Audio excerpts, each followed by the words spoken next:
Good morning, everyone. Hopefully, we're actually live. Please let me know if you can hear me or if there are any sound issues in particular, and we will remedy them. Welcome to the Creative Contessa Medieval Crafting Party, my braid and bitch, as we've started calling it in our current braiding, medieval finger loop braiding format. As always, I'm going to start by getting dressed in my what I call my starting to call my crafting at home clothes. So you can also kind of get a little mini tutorial in getting dressed in at least the underlayers of the 15th century. Specifically, this style is France, Burgundy, and England, and a little bit also in certain parts of what is now Germany, the Holy Roman Empire. I'm wearing my linen smock, which is geometric construction for those of you for whom that means something. And this overgown, this red overgown, is a kirtle and it laces in the front. And of course, for a lace, I will be using a finger loop braided lace, which is this is the broad lace. Well, this is what we found out. This is actually not a version of the lace that's actually mentioned in any of the sources. We just kind of made it up. Yeah, which is kind of funny. So yeah. Thank you, Thomas, for letting me know that all is good with the sound. And as always, remember, dear viewer, that if you are live, there is a slight lag in the live chat. So if you comment or question and I don't get to it immediately, it's because I don't see it at the same time that you send it. Apologies. Don't forget your new thing. Don't forget my new thing. Double tap. Oh, yeah, right. We learned something. I learned something as a creator. If you are on a mobile device, to like, all you have to do is double tap the screen and it will apparently give that like. As always, like and subscribe, dear viewer. Apologies for the ridiculousness of me having to remind people of that. But a lot of users of YouTube, a lot of viewers don't actually understand how this whole thing works. For instance, we don't get money per view at all. We get money per ad view. So if you skip ads, we get nothing. Or rather, if you skip ads before what I think it's 30 seconds, we get nothing. Or if it's a short ad and you watch it all the way through, we get something. If you click on the ad, then we really get something. Like seriously, multiple cents per click. Yeah. YouTube is a racket. It really is. We creators get practically nothing. Anyway, so I'm doing a technique of lacing called spiral lacing, and this is pretty much the most common and perhaps even some would argue the only form of lacing used in most of medieval Europe for most of the medieval period. However, Europe is not a monolith and 1,000 years is a long time. So I would argue whether there weren't other forms of lacing in operation. By the end of the 15th century, we do start seeing ladder lacing. At least it looks like ladder lacing in the portraits. Who knows whether it actually is, because artists aren't always faithful about depicting reality. Sometimes they actually use their imagination. Who would have thought? I know. So some of you may have caught my ad hoc or our ad hoc medieval crafting party live stream from Gyeongju from the historic Hanok bed and breakfast at which we were staying, where we tried a new braid. And I think I will be demonstrating that one again today because I actually have to finish some loops, the really crazy long loops some of you may have seen. No place you can do that. Oh, no, you're right. I can't do the long loops. No, he's right. We'll have to reconsider how I demonstrate long loop braiding. We would love to show you, Yeah. but We did a short. You can see. watch the short. You can see the short on what it's like to braid ridiculously long loops. Look at the See, short. you can see how finger loop braiding can become a total body workout. Yeah.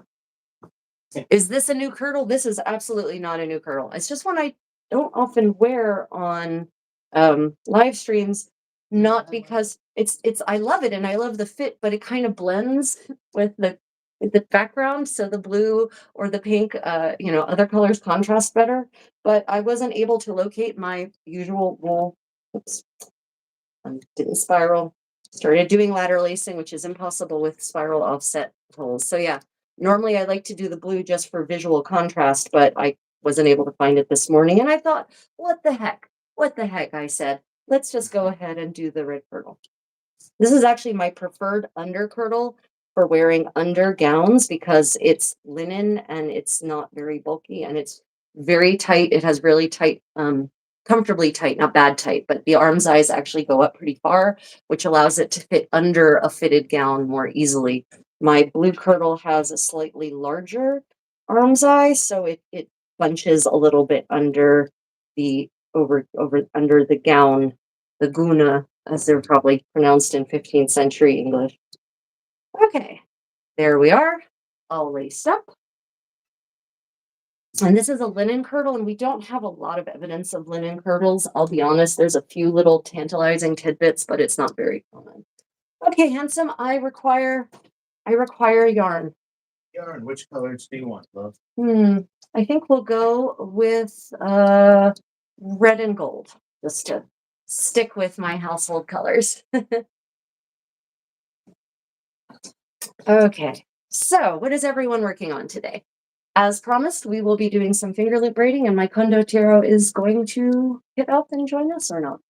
No, my condottiero is not feeling well today, so we will not be doing a two-person lace today. And for that, I do apologize, but I think we'll be okay. If I could please have, oh, right. So a bug flew into the condottiero's eye while we were in Gyeongju, and it's pretty swollen, and it's making him grumpy and distracted. He's not bad grumpy, though. Even when he's grumpy, he's very upbeat, but for him, he's grumpy, and not feeling particularly well. So I will be doing today's braid and bitch all by myself. He will be assisting in the background, and if you have questions for the condottiero, just let me know. Okay, well, first thing we're going to do is mark up my fingers, the prison tats, as we say. So I'm doing this specifically so that you, the viewer, can see which fingers are which, right? And so remember, in finger loop braiding, and this is actually the way that is indicated in the original instructions, your index finger is finger A, right? Your middle finger is finger B. You'll need a calligraphy, right? Yeah, this needs to be visible. Your ring finger is finger C, and then your pinky is finger D. And your thumb is a versatile multi-tool that will help you manipulate your loops in a much more successful fashion. Oh, look, Chimi's trying to join in. Sorry for the cat butt, everyone. You know, kitties, you can't really control them. Let me see. You need to unleash those biggins. Let's see. It's pretty, and the red doesn't blend into the tapestry. Oh, well, that's good. You finally got the Howard household books? Oh, super cool. Super cool, Susan. I've got for book corner today, I do have some interesting books to discuss. Some of you may have seen them in previous live streams or not, but in any case, it's good to remind people of them in any case in their existence for your own medieval living history journey. Okay, so today, I promised I would do a reconstruction of something from an original one. But I don't. We got back from Gyeongju late last night, much later than anticipated. We hit horrible traffic coming back, and I'm afraid a 2.5 hour traffic car ride for me is soul sucking. And afterwards, I just literally passed out. So I think actually we're going to demonstrate. Could you pass me the gold and red round? Yeah, that one. Oh. We're going to demonstrate one that's simple, but super cool. It creates a really neat effect. So we're going to be doing today this. Would you find that in the book, Hanson? This is the braid we're going to be doing today. Now, this is really big because, I've used big yarn for demonstration purposes and for practice purposes. So yeah, this is what we're going to be doing today. And it looks super cool, but it's actually really easy to do and easy to set up. And it does use all eight fingers. Yes, all 8 fingers plus your thumbs for manipulation. So if anyone has any questions, please drop them in the live chat. If you are working on something, please let me know what you're working on, everyone. Right. So this you actually can use for purse strings, depending on the thickness of yarn you use. You can also use it for trim. You can also use it to trim pouches. You also see these sometimes you see them as lace seal laces. So official documents in the Middle Ages were sealed with wax seals. And so sometimes they would actually put the wax seal around a finger loop braided rope like this, usually made of silk. You're always made of silk. The ones that have survived on the wax seals, as far as I know, are always made of silk. The ones I've met are anyway. Okay, so this is actually called a lace bend round, right? And it's kind of obvious why it's called that. Sorry, over here. It's kind of obvious why it's called that. It's round and it basically looks like it's bent, right? So we actually need, we're going to set up our loops first. We have 8 loops, and you could, if you wanted, there's no reason that you couldn't do this in one color. It could absolutely be one color, but the 2-color effect is pretty cool. And I think there's actually a 2-person version that is for 3 colors. I think I recall seeing there is a 3-color version of this somewhere. There's a way to make it 3 colors anyway. But we're doing the 2-color version. If you did it with bicolored maybe loops, you'd have a spiral pattern color going up the. Oh yeah, that's true. If you bifurcate, if you departed the loops, you probably might have to experiment with that. But let's start basic first. We So can invent our own. we can invent our own. So the first thing we're going to do is we're going to create our loop. So we have 4 of one color, 4 of the other. And for demonstration purposes, I'm not going to make this terribly long because I'm hoping we can actually maybe get through a couple of loops, different kinds of braids today. You just want the back of the chair. Yeah, back of the chair is fine. So for warping, people make loops in different ways. Everyone has their own system. I really like warping because it's easy and fast. And so basically you pick 2 points. It could be the back of a chair. It could be from a doorknob to a doorknob. It could be around your TV, around a cabinet, something like that, depending on how long you want. And you just wrap it around and around. So. And by doing this, you get loops that are the same length, guaranteed, instead of, oh, nope, that's going to be a kitty magnet. Nope, nope, nope, nope, nope. Yep. We forgot to lock away the kitties, which means if they detect the sound of string flowing, they will come and attack it. Now, when you are warping your loops, you don't want it to be too tight, right? Don't pull because, yarn and thread, yarn especially, has a natural stretch, right? So what you don't want to do is pull and put unnatural stretch in it because 1, that means you actually get less yarn for your braid. But 2, if you don't put equal stretch, then some of your loops end up being longer than the other, right? Okay, so we now have, see the Condote's arrow acknowledges a similar predicament. Okay, so now I have 4 in one color. And remember that you always want to leave tails so that you can actually tie a knot at the end. So your string needs to be just a little bit longer at the beginning and the end of your warping so that you can knot. And also remember that you will want to put a lot of knots in.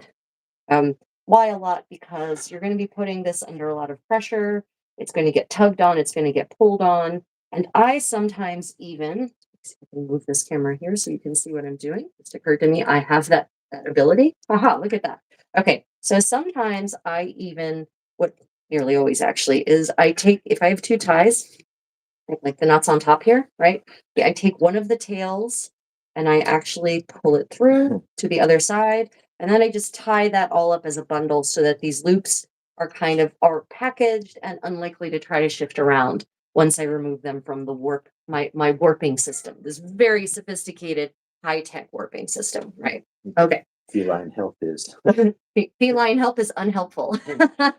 Invariably. Oh, goodness gracious. Did no one notice that my hair is uncovered? Wow, what a sassy wench. Okay, I'm going to go ahead and put my coif on. Like, why is my head so not white? Okay. Okay, coif on. Because, even though you have joined me in my private quarters for a crafting party, I should still maintain some of the formalities of a lady receiving guests in her private chambers. So, coif it is.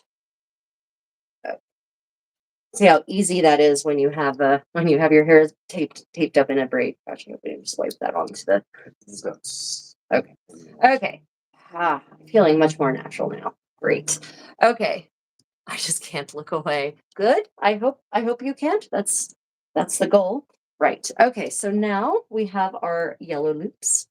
I do wish this was a little more golden color. Yellow is kind of harsh, but that's okay. For practice loops, that's it. You did a good deal by oh, Got it. okay. For practice loops, it doesn't matter. And you know what I do with these practice loops?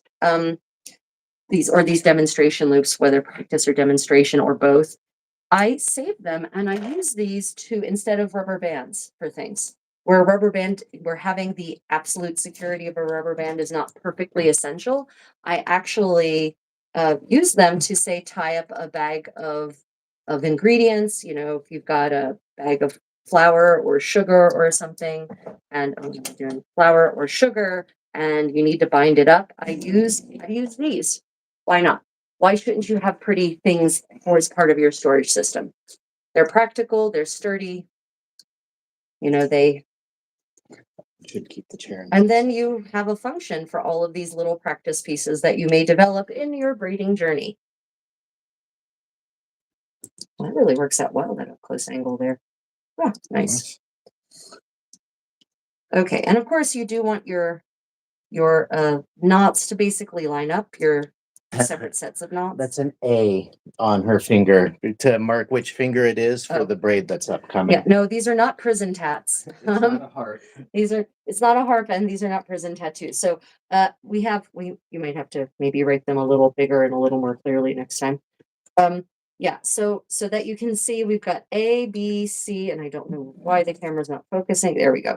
A, B, C, and D on top and bottom of my fingers so that you can tell which fingers are actually the ones in motion. Right. That's for you. If you're doing this for yourself, you don't have to put the markings on your fingers. I think you can figure out which ones they are. Are you trying to get her to attack my loops? No. Okay, so now, of course, we need an anchor. We have our loops. And now we will anchor them. I'm going to be attaching to this chair. Yeah. And then I think I'll be doing this standing. So if you could raise that up. Okay. Yeah. Sorry. I've decided I don't feel like sitting for 3 hours today. Okay, so here we have our loops and we have our anchor. And remember, your anchor, yarn, thread, whatever it is, should be secure and should be able to resist a lot of wear and tear because you're going to be abusing this anchor quite a bit by pulling and tugging on it. For something this short and demonstrative, it's a little less important, but if you're making a full length one, okay, so this is how I do my anchors, and not everyone has a different method. There's a couple of different methods. This is mine. Okay, so I put my loops on one hand. I take the anchor, and you'll notice my anchor is doubled because I've snapped anchors and I know better now, right? And then from here, this is what it looks like from above. I twist that to make an X. I grab the X and I pull through. And there we have the anchor. Everything is anchored. You'll notice all the knots are here on the anchor side of things, not on the finger loop braiding side of things. And that is as we want it. And so I just pull this to make sure it's nice and secure, make sure I'm not wasting any of the yarn on the anchor side. Okay, next we have to, anchor things. So This way. Try a slightly different angle this time. we're trying some different things this time. We want to make sure tapestry. Yep.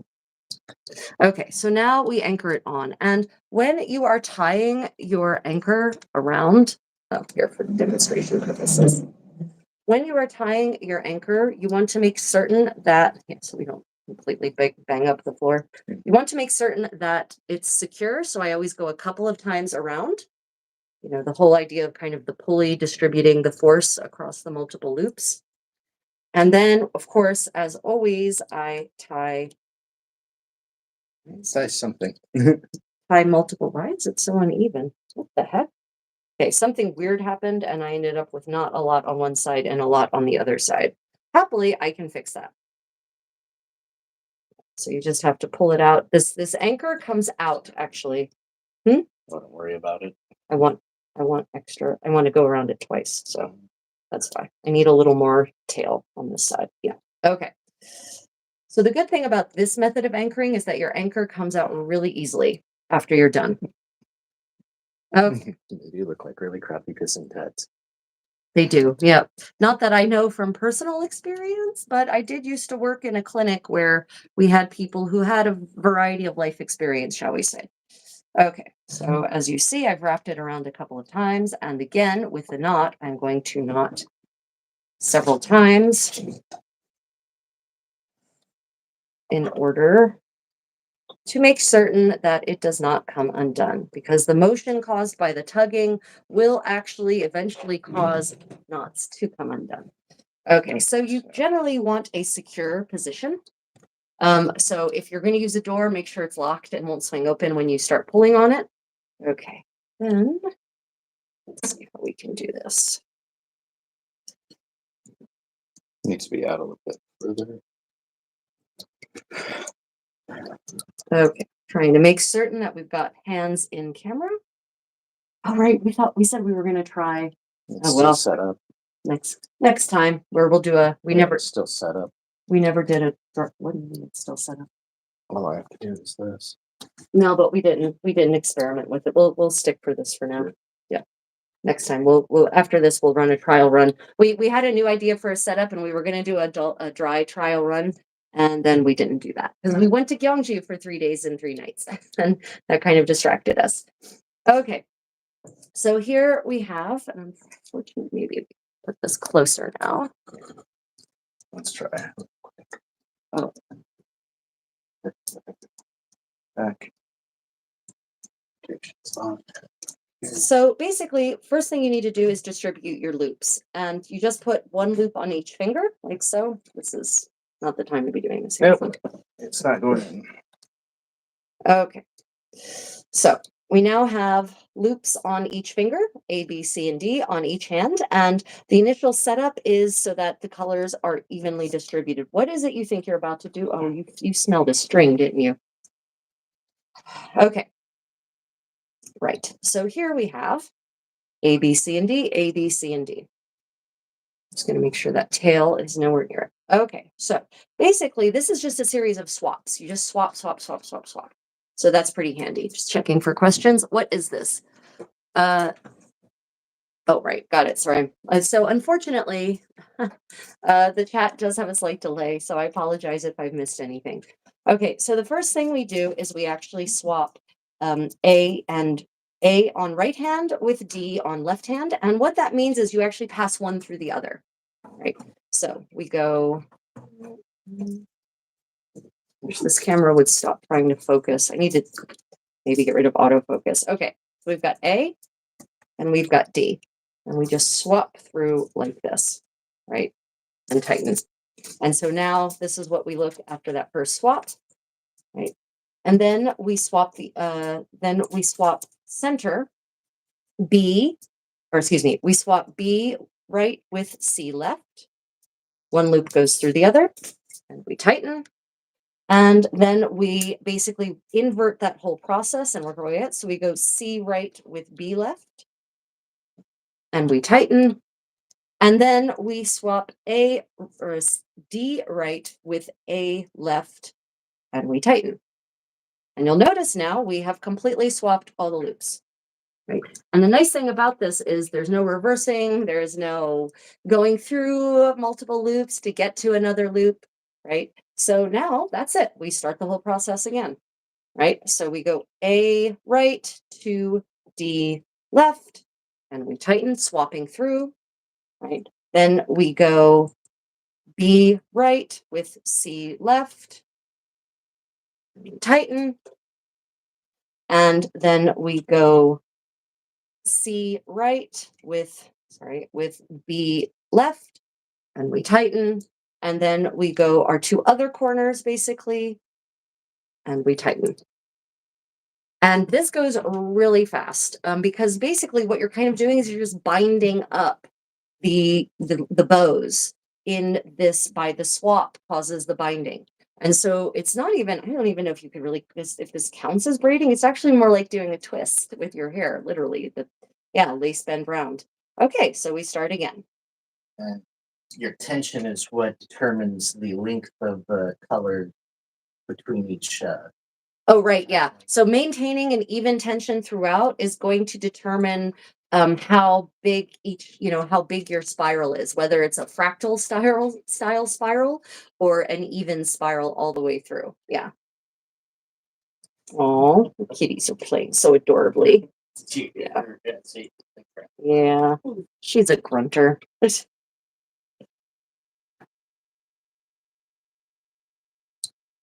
Right. And let's see. Nope, it's not on camera yet. You can't quite yet see the progress. Okay. Okay. Any questions? So this just continues. We swap, we swap, we swap, and we swap. And then we keep going. And if you need me to demonstrate it more slowly again, just let me know.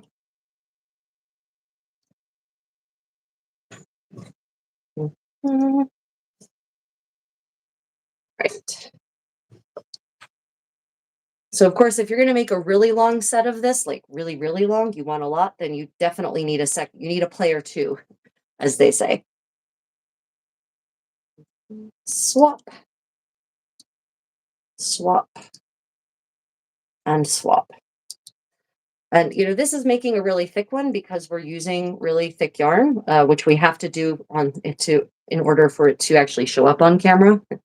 Um, but you don't have to if you're making this yourself. You could absolutely use a really fine um, a really fine yarn or thread if you wanted to make something really narrow, like if you wanted a narrow lace, for instance, or you wanted some kind of narrow trim for. And actually, here's another application I forgot.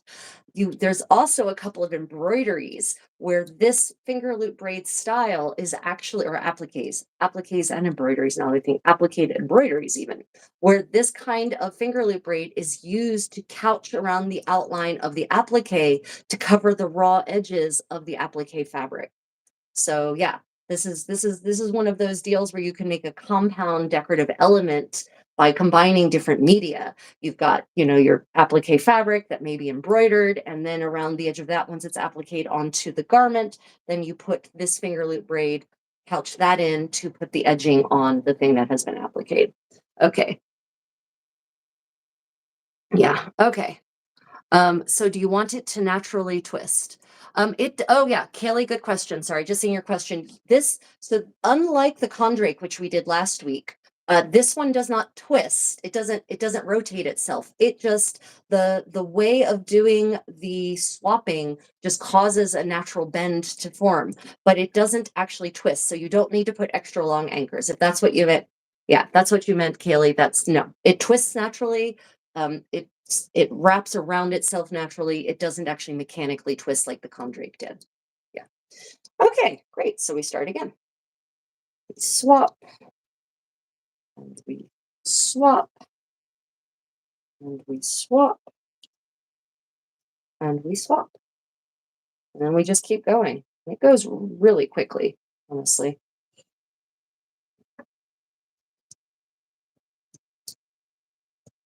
So I was listening, I spent the last couple of days in Gyeongju, which is, one of the most historic places in Korea.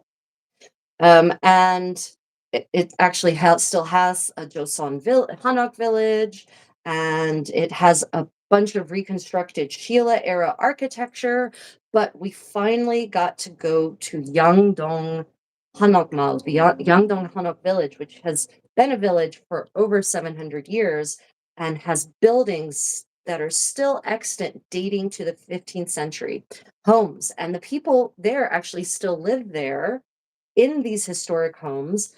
Some of them have had some updates, shall we say, to make them more comfortable by modern standards or more convenient or expand them. But, it's a slow way of life. It's a car-free village. And we've been trying to get there for 10 years, and we finally did. And wow, it was worth the wait. But also, I'm sad that we haven't been there before now.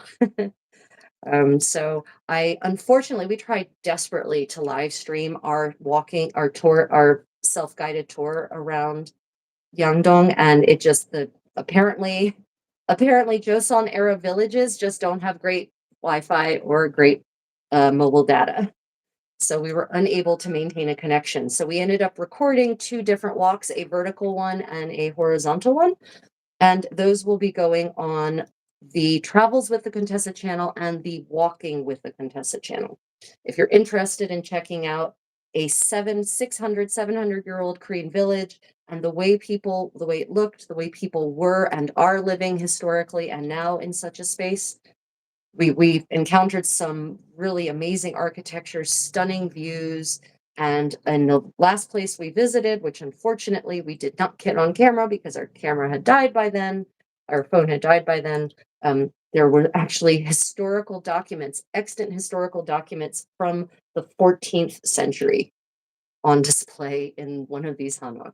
It made me a little crazy because they're not in a climate controlled environment and they're right exposed to the sun. So that I'm hoping that they're copies of the originals. I really, really do hope they're copies. Okay, let me just get through this and then I'll look at the comments for questions again. Okay, checking for comments. Hello, Gabby. Thank you for joining us today.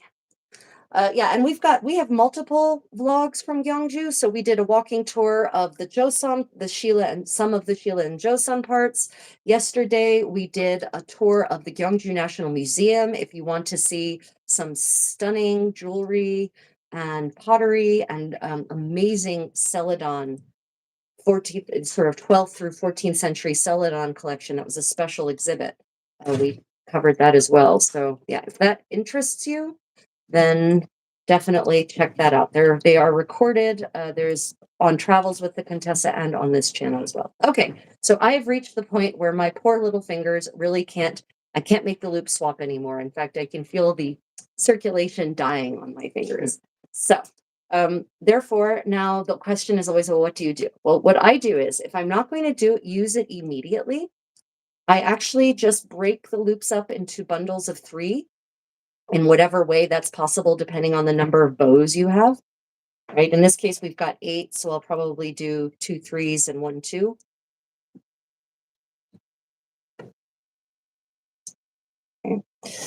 Okay, so here we have our bows, and then I just to tie it off, I just do a braid, a regular 3 braid, for those of you who do just regular old hair braiding, right? And then I just do a little overhand knot at the end. I just do a little overhand knot at the end just to hold it in place, just to prevent it from trying to undo. Now, some of these braids will not undo no matter what you do. So could you raise this one a little bit? It needs to, yeah, a little higher. No, yeah, actually, does it go any higher? No. Okay. Well. Okay, so that's how I finish it off until such time that I'm actually going to use it. So big reveal for our braid. There you go. Okay, There's that. so here it is.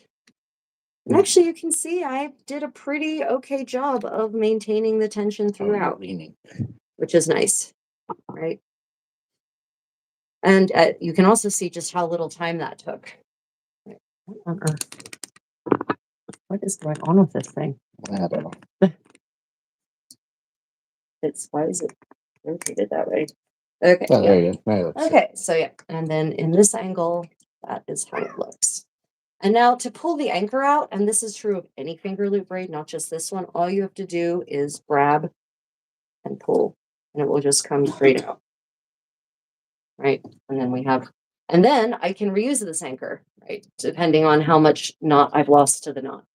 And at the base, you will have a little bit of loss, as it were, because the twisting couldn't happen on the backside of the anchor, but that's no problem. If I were to attach this to something, like if I were to put this into a point, this would be the part I would cut these knots out. And that would be the part that gets inserted in your chape. Or if it really, oh no, we should go somewhere else.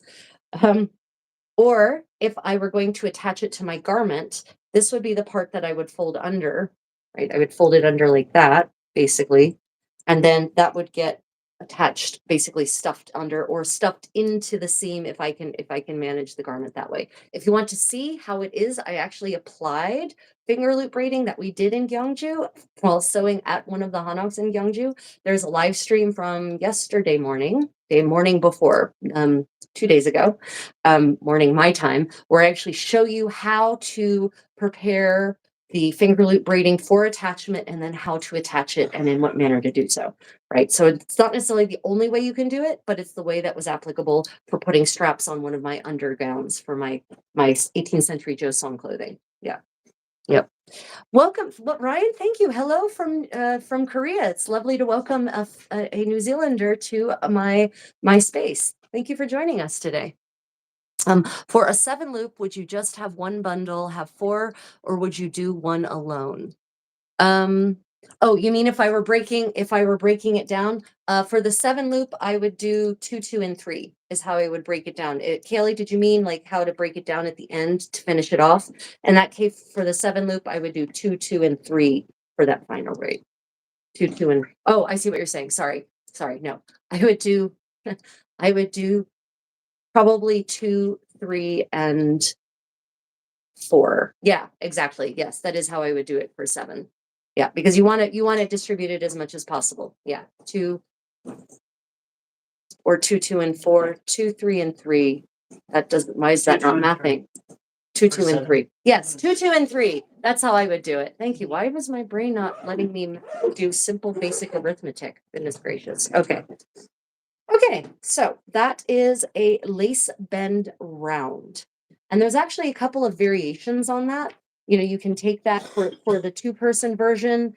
There's a lace bend on his bows, and then there's a lace chain broad, which creates a slightly different pattern. Right. Okay. Questions about the lace bend round? What color is it? And I'll be here to help. What color is what? Zaya, could you specify what color is it? This is, if you're talking about this lace, it is yellow and red. Yep. Okay, so moving on to a different braid. Oh, Oh, what? I was just gonna say, do you want to show them how to do a buttonhole? Or Yeah, them so right at the spot where you can do a hole. oh, you want me to demonstrate? Okay.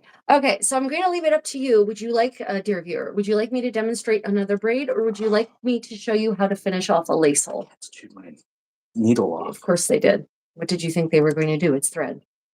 So leave it to the viewer if you would like me to demonstrate another finger loop braid, or if you would like me to show you how to do a lace hole. I have both options here. While I wait for your answer, I am going to set up loops for another braid, but I can easily switch before I actually start the braid.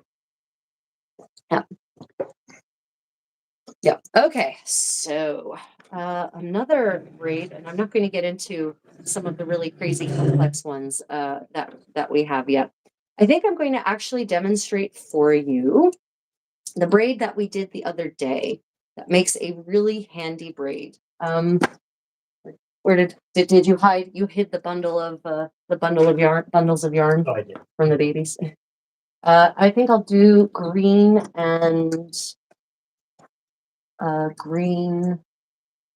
and red. Yeah, we'll do green cotton, the cotton red, not the, yeah, and the cotton green.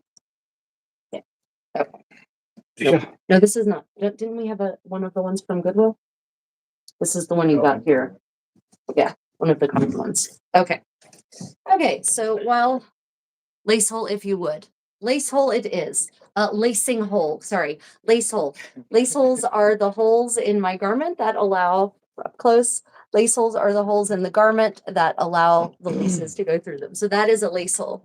Yeah. Okay. So I will go ahead and demonstrate a lace hole, and then we will go back to finger loop braiding. So I got the needle here. got When the you needle. oh wait. There's my needle. The cats didn't chew it off. Okay. So This one's actually repositioning for wow. what? Freaked me out. The needle. Needles don't bother me, remember? Dang. Okay. Okay. So lower this for better view. Okay. You're talking about doing the thin lace of 5 loops. Yeah. Oh, thank you, Susan, for okay. Susan was playing Capriole. Awesome. Thank you. Yeah. So a lace hole, basically these are lace holes, right? This is my condotiero's ancient and venerable arming farsetto, right? And so these are all lace holes. And we have recently taken it apart to use it as a basis for a pattern and for another one.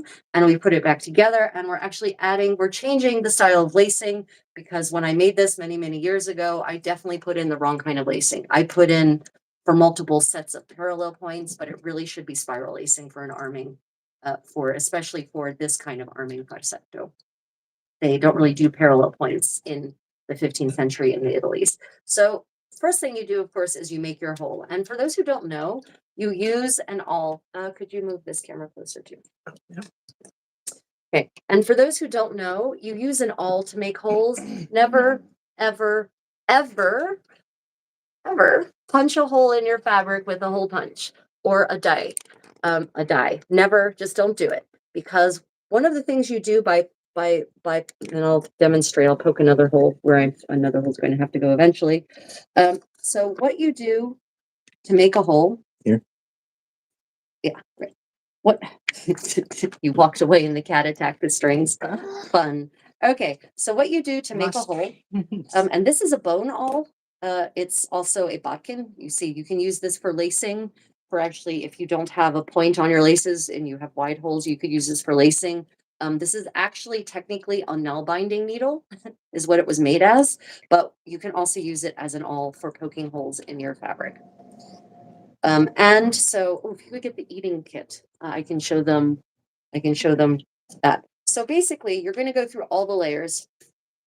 And because it's really thick, right? This is padded and it's like 4 or 5 layers of fabric in addition to the padding on the inside, the farsa, as it's called in 15th century Italian, right? We're actually going to drive it through and you want to make sure it's as you're not angling up or down. You want to try to keep it parallel to the thing so that your hole doesn't have a strange angle to it. It's not a deal breaker, but it'll make your life easier if all the layers are the same in the same angle. Right, so we poke it through. And as you see, it works. It just takes, you have to kind of twist your hand and with one hand bracing, the other twists and pushes. Just be careful you don't catch I know it's a sharp tip, but I have caught the threads and you don't want to break the thread when you're pushing through. Yes. Yeah, exactly. So as my condottiere was saying, for clarity, you want to make sure that you're separating the threads, not breaking them. Because what we basically have done here is we've forced an opening in the weave of the fabric. And so the fibers that you have forced open have been spread into a tight ring. And that ring is natural reinforcement for your lacing hole. If you were to cut, to poke, to punch a hole, you would get rid of those reinforcing fibers and create a hole in your garment, an actual hole. And that becomes a weak point and it will actually rip out and it will not stay bound up in your thread. And you've actually created a weak spot. Instead of using an awl, you create a strong spot. Yeah. Checking for questions or comments. Okay. Do you know anyone who's cut a hole to make it? Yeah. Do I know anyone who's punched holes in garments to make them? I have done it. When I was first learning, basically teaching myself how to do all of this because I lived in a rural area and the internet back then was a vast wasteland of chat and porn. As some of you've heard me intone often in my project blogs. I didn't know anything about awls. I didn't even know there was such a tool. And I didn't understand about the importance of poking a hole through your fabric instead of poking a hole into it and cutting the fabric away. And so I took a hole punch and I punched a whole bunch of holes. And so I ended up with really big holes. And I have a video on my medieval sewing mistakes. If you want to see more details on that, check out that video and you can see exactly what I'm talking about because I explain the problems and I show the dresses on which I made the mistake. And you can see why you shouldn't do it first, get a good visual on that. Can you teach me how to bust it wide open? Yeah. Okay.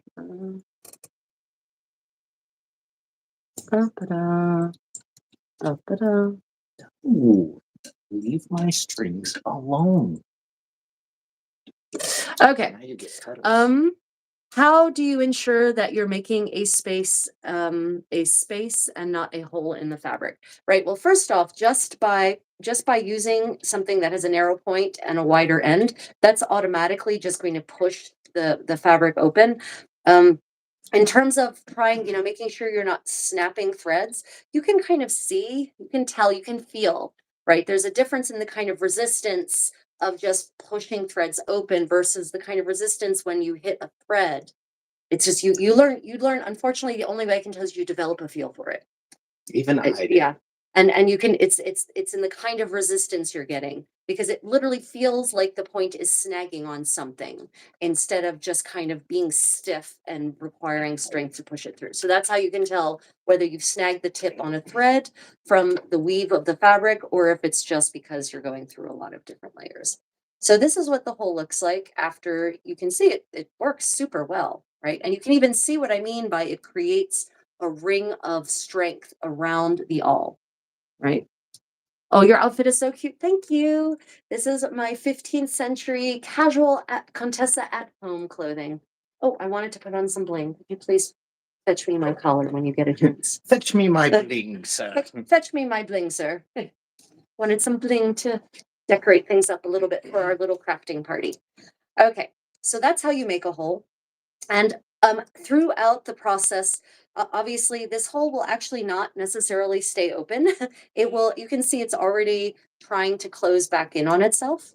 So you will have to use the awl to, as you're doing the stitches that I'm about to demonstrate, you're probably going to have to use the awl a couple of times to reopen the hole. You're bling, ma'am. Thank you, sir. Okay. Bling for our crafting party. And this collar is by Armor and Castings. This is what happens when I don't have the lady to put it on from behind. This collar is by Armor and Castings, and it is a replica of the Maria Portinari collar, which is depicted in not one, but two portraits of her. And it was probably a gift from Margaret of York, is the theory, as one of her ladies in waiting and as a sign of the good Duchess's favor. Okay. So now the thread for this has already been, we're coming from a hole that was done here. And so you can see what, oh wow, yeah, this hole was going through extra fabric because there's a seam on the inside here. So where I put it. yeah, you didn't keep opening the hole with this as you went around, did you? Which one? This one. Oh, I tried, but Okay. it was It's a pretty tight hole. it was rough. That's okay. You don't want, these holes are really big and I don't know why they're so big. I honestly have no idea why they're this big. They shouldn't Oh, be. you wanna know why? Hmm. Because I've worn it for 12 years. Oh, right. Okay. Yeah, these holes have been stretched with time. That would be why. Yeah, okay. They didn't start off that way. As you're working with your stitches, you're possibly going to have to actually widen the hole with your awl as you work along. Okay. So I'm going to stick this all in the hole and to force it to stay open while I deal with my thread. And this is silk buttonhole twist. This is Gutermann. This is actually some of those vintage silk threads, silk thread spools about which I've told you, where I went on eBay and found hordes of silk thread that was being sold, probably by people, the heirs of someone, a crafty person who had died, most likely a woman, actually in Germany, probably 99.9% a woman. And so they put it on eBay because they didn't know what to do with this hoard of silk thread. And that means I got a lot of almost impossible to get silk thread for very little money. So that's a tip for buying your silk buttonhole twist thread at reasonable prices. Check places like eBay and even Etsy for hoards. Okay, so now I'm actually going to first whip stitch this hole open. So the first round of stitching is just going to be a basic whip stitch to basically secure everything in place and hold it open. And then we go through with a buttonhole stitch basically to create a second layer of strength and basically a pretty ring around the edges. So you end up basically creating a thread eyelet instead of a metal eyelet. Metal grommets, we don't have any evidence of metal grommets on medieval garments or even medieval equipment at all. Not like you're thinking of a modern grommet. But we do have on garments that, or spots of garments that are going to take a lot of damage, like, or strain, for example, arming garments where leg harness is being attached to the skirts of the doublet, for instance. Those holes have metal washers inside of the, under the thread as a ring, a flat washer as a ring around the hole, instead of a visible metal grommet that is the hole. Right. So grommets, as far as we can tell, not medieval, but a washer as a hidden hole reinforcement is. Right, which would basically be in the medieval period. It wouldn't have been a washer like we understand them. It would have basically been a piece of flat, a ring, a metal wire ring that would have been flattened,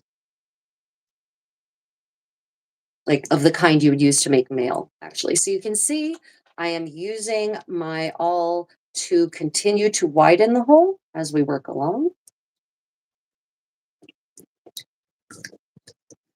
Right, and especially when you're working with lots of layers like this is a quilted, this is a padded and multi-layer garment. So you're fighting with all kinds of different weaves of fabric too, because I've got two kinds of linen. That crashing sound was a beautiful handmade piece of Korean calligraphy in a glass frame that the kitties managed to knock down. Yeah, welcome to my crazy kitty life. Stargazer, welcome. So lovely to see you. Isabel, thank you for joining us today. I am demonstrating a lacing hole, which I'm putting into my condottiero's arming farsetto, his arming doublet, the doublet that he uses to attach his armor to. It's my love and my pride and joy. Right, and the thicker, the more fabric, the more layers of fabric you have, especially the more layers of different kinds of fabric, different weaves, they will fight you. They just will. It's a thing that will happen, right? Okay.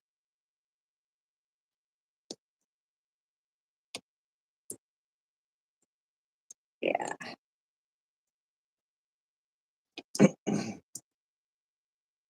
Okay. Here we go. And continuing with our whip stitches. Now, on a arming garment like this, I care a lot less about how pretty these whip stitches are. Specifically, this arming garment, it's an old one. The fabric is, we put it back together to continue to use it until we actually get around to making a proper replacement. But I don't know how much longer this fabric is for this world. You can see the fabric is literally wearing away. It's starting to look like an extant medieval garment. Yeah. What have I been? I love your necklace. Oh, thank you, Mythical, and welcome. Malaya, welcome as well. Thank you for joining us today. Hey guys, don't forget to hit that thumbs up and subscribe. Double tap the screen. And double tap the screen if you're watching from a mobile device. That actually apparently hits the thumbs up function.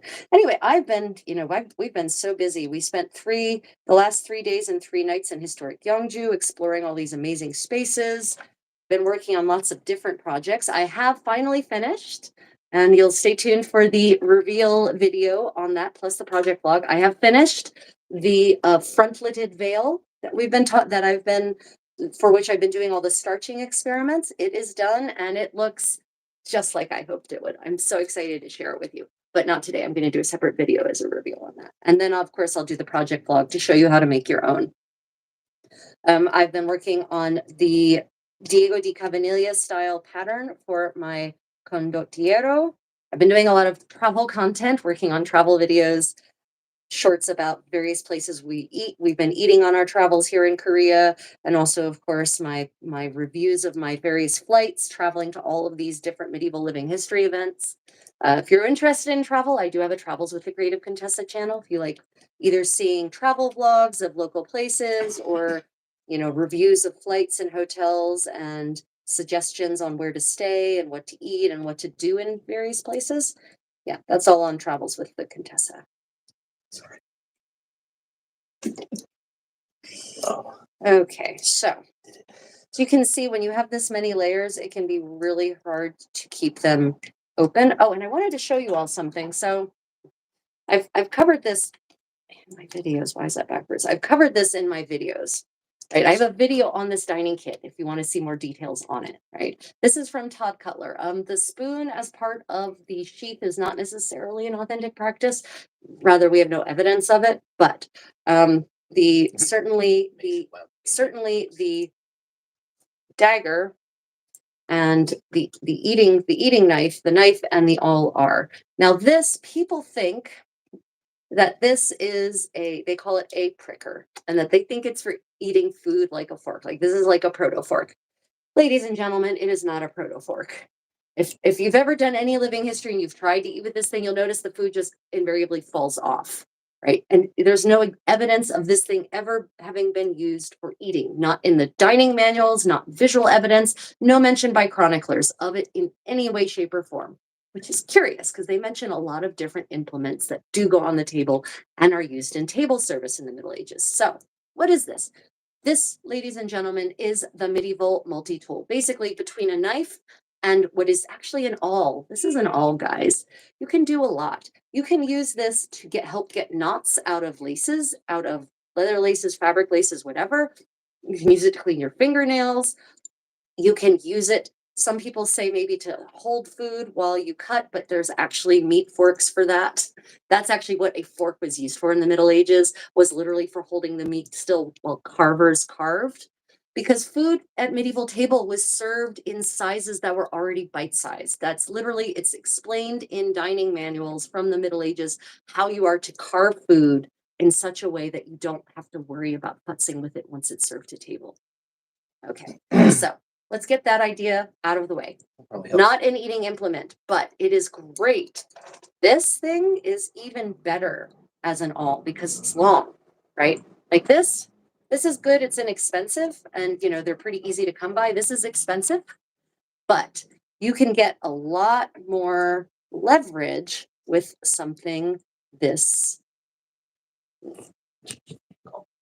Yeah, with something of this size, right?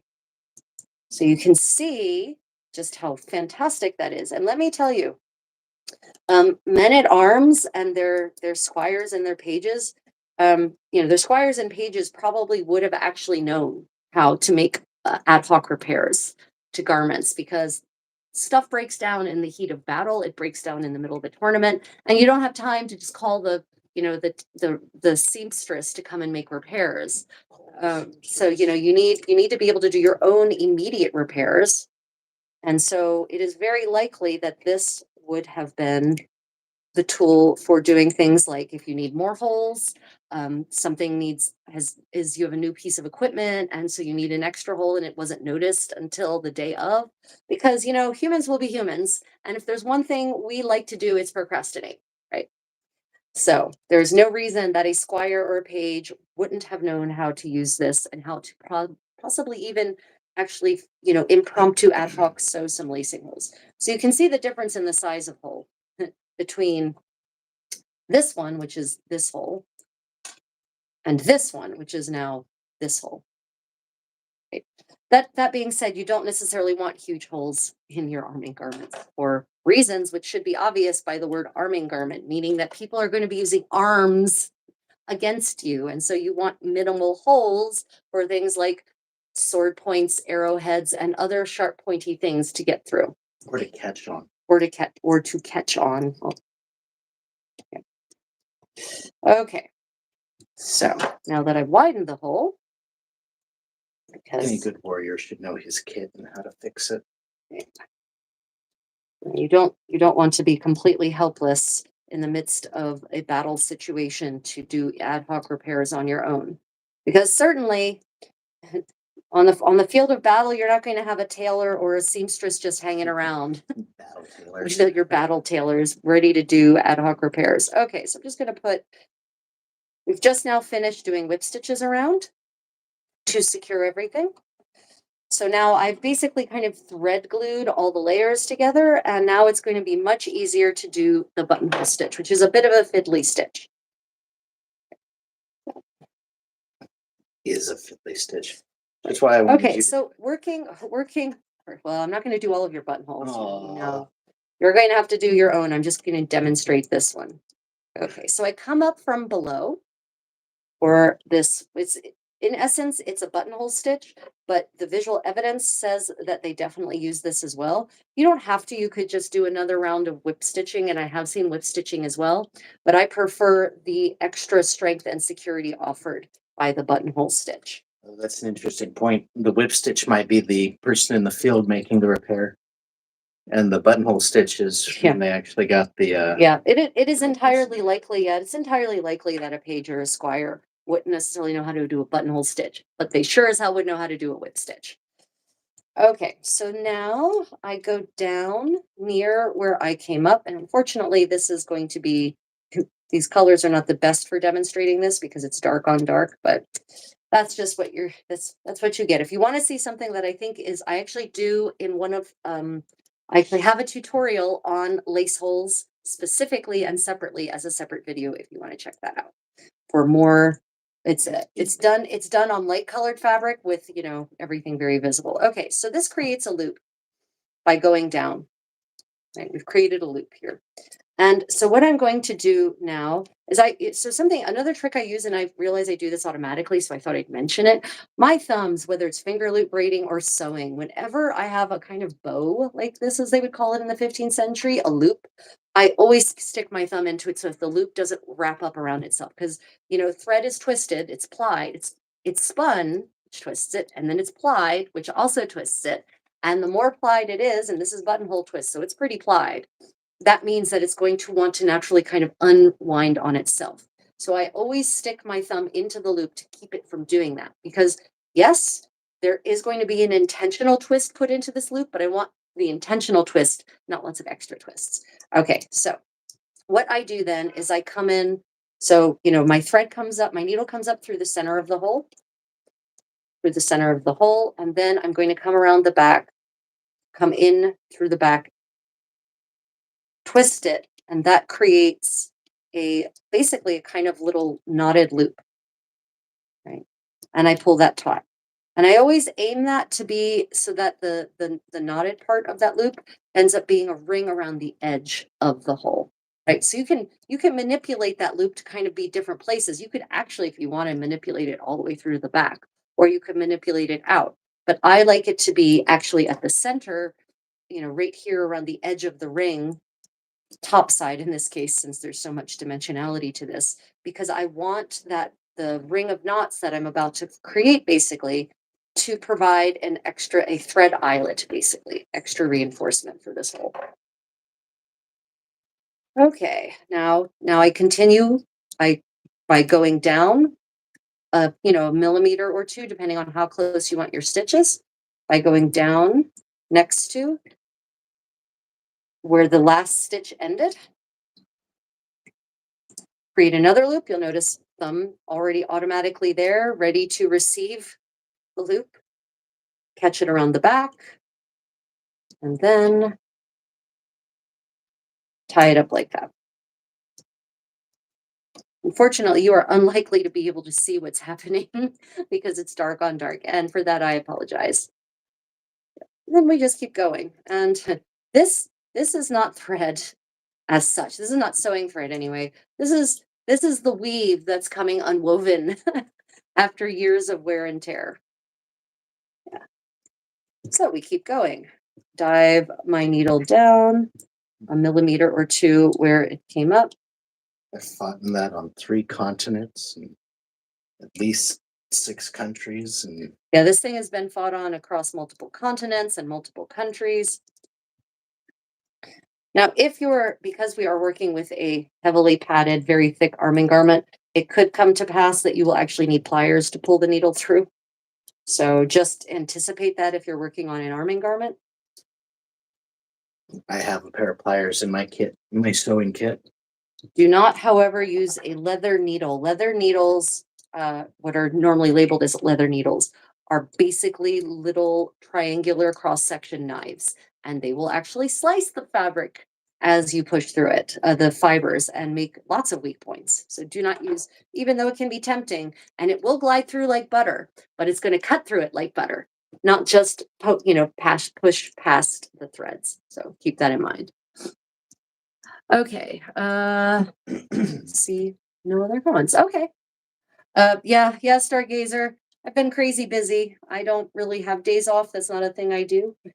And we plan on Tuesday, for those who are interested in medieval Korean clothing, we plan on Tuesday, or historical Korean clothing, we plan on taking you to the Daegu National Museum and showing you, doing a live tour, and showing you the extant medieval Korean clothing that they have. And they've got some really fun stuff on display. And I'll talk about the layers and the hats and the significance and how it's put together. So if you'd like to see that firsthand, then stay tuned Tuesday morning Asia time. So sort of Seoul, Tokyo, Australia, New Zealand. I think they open at 10. I think it was 10. 10. It might be late for some of you. We might not get there till 11. I definitely watched the rebroadcast. Oh wait, I can do spin that night maybe. Yeah, so I can skip my morning workout and just do the spin class. So yeah, so if they open at 10, then that'll be 9 p.m. on Monday, East Coast US time, middle of the night Europe, sorry. Or really early in the morning Europe, depending on where you are. And yeah. Maybe a late breakfast, early lunch viewing for people in Asia, various parts of Asia, depending on where you are. So as you see, I'm still occasionally going through and forcing the hole open. This will really determine whether you have a small hole or a big hole. It's a really important part of the technique. Right. Okay. Continuing. And I actually do have buttonhole twist that is even thicker than this. We possibly could have or should have used that for the arming points or for the arming lace holes, but well, I'll say this garment's not long. I don't think this garment is very long enough for this world for that to I'm matter. like putting this much effort into it because I truly love it. Yeah, he really loves this thing. I mean, this was the first arming doublet I ever made. So, it has a warm place in my heart too. I actually made this while I was in the hospital trying to figure out why eating any food caused me intense amounts of pain in Germany. Yeah, I spent 4 or 5 days in the hospital. They ran every kind of test, every kind of scan you can imagine. Yeah. Unfortunately, what it came down to was, and I hate it when doctors take the cop out excuse of, oh, you're a woman, you must be stressed. Right. Unfortunately, I think it was probably true in my particular case, but it really did feel like they were just giving up. On this occasion. But for all that, I had lots of time to sit in my hospital room and do lots of hand sewing. So this is what I made while I was in the hospital trying to figure out why any food caused me intense amounts of pain. Yep. And thankfully, I was in Germany. So, I only paid 10 euros a day for my medical care. And that was for the cost of food, of three very nice, very tasty meals a day. That makes an interesting pattern. Hello, Bex. Thank you for joining us today. Mikey Masters, love the wallpaper. This is an actual tapestry. Thank you. Yeah, so this is not wallpaper. It is an actual replica tapestry, see, of the La Dame à la Licorne, which is at the Musée du Cluny. This is actually, it is a silk screened tapestry, which means it's actually a tapestry weave of fabric, but they actually hand paint the pattern over top of it. I do have some actual proper Arras tapestries also, but they're not In Mexico. No, we have some here. We do have, those are actual proper woven tapestries. I guess that's true. Yeah. Okay. So Narcissus woven. Narcissus is also silk screened. But it is actually a linen wool blend tapestry ground, and then it's hand silk screen, which means it's actually hand painted on top. These are vintage and very old, actually 60, 70 years ago. Well, very old. They're old. Everything is relative. Uh-oh. It's 2025 now. No, I'll be older. needle is gone. Needle. Ah, the needle came off. Well, that's on me. I'm certain we'll find it. Okay, so here the hole is finished. And see if I can get the camera. You might be able to see, you can, yeah, okay. You can see the ring that the little knots of the buttonhole twist made. I'm certain that the cats will find it or Jeeves will find it. I've got a magnet someplace. We've got a magnet someplace. Okay. So now I have to finish it, which is going to be a little tricky without a needle. So we're going to grab me another needle. I'm going to take a quick sip of tea. This is my green oolong from Chiang Mai. We actually went to Chiang Rai in Thailand to a green tea plantation. Oh, yeah, I guess I can work with that, but probably not for more. It will need to be thicker. And took a tour of the tea plantation and bought a bunch of their fantastic tea. It was so cool to get to walk through these beautiful terraced hills of green tea plants. Well, tea plants, all tea starts green. Tea plants. Yeah. Here you go. Maybe this one instead. The hole might be easier too. Yeah, I won't have to fight as much. Okay. So the last thing we do, really, this thread is just absolutely not wanting to stay flat. There we go. So the last thing I do to finish off any of these sorts of lacing rings is I actually go down one more time and just go all the way through, bringing my needle to the backside. And then if I had other lacing holes that I were doing in this row, I would actually take the needle through and come up where the next hole is going to be, right? But there are no more holes in this row. So I'm going to actually finish it off. So what I do to finish off my lacing ring, my lace holes is actually I do a technique called burying the needle. And so I actually just try to take the thread and try to get it inside of the stitches that have been laid in making the lace holes. And that can be a little tricky with something this thick. But if not, then at least just getting it under and kind of around like that so that it's buried underneath of that. And then I just cut. But if I were actually working on a fresh line of lace holes, I would honestly just move from one space to the other by without cutting the thread.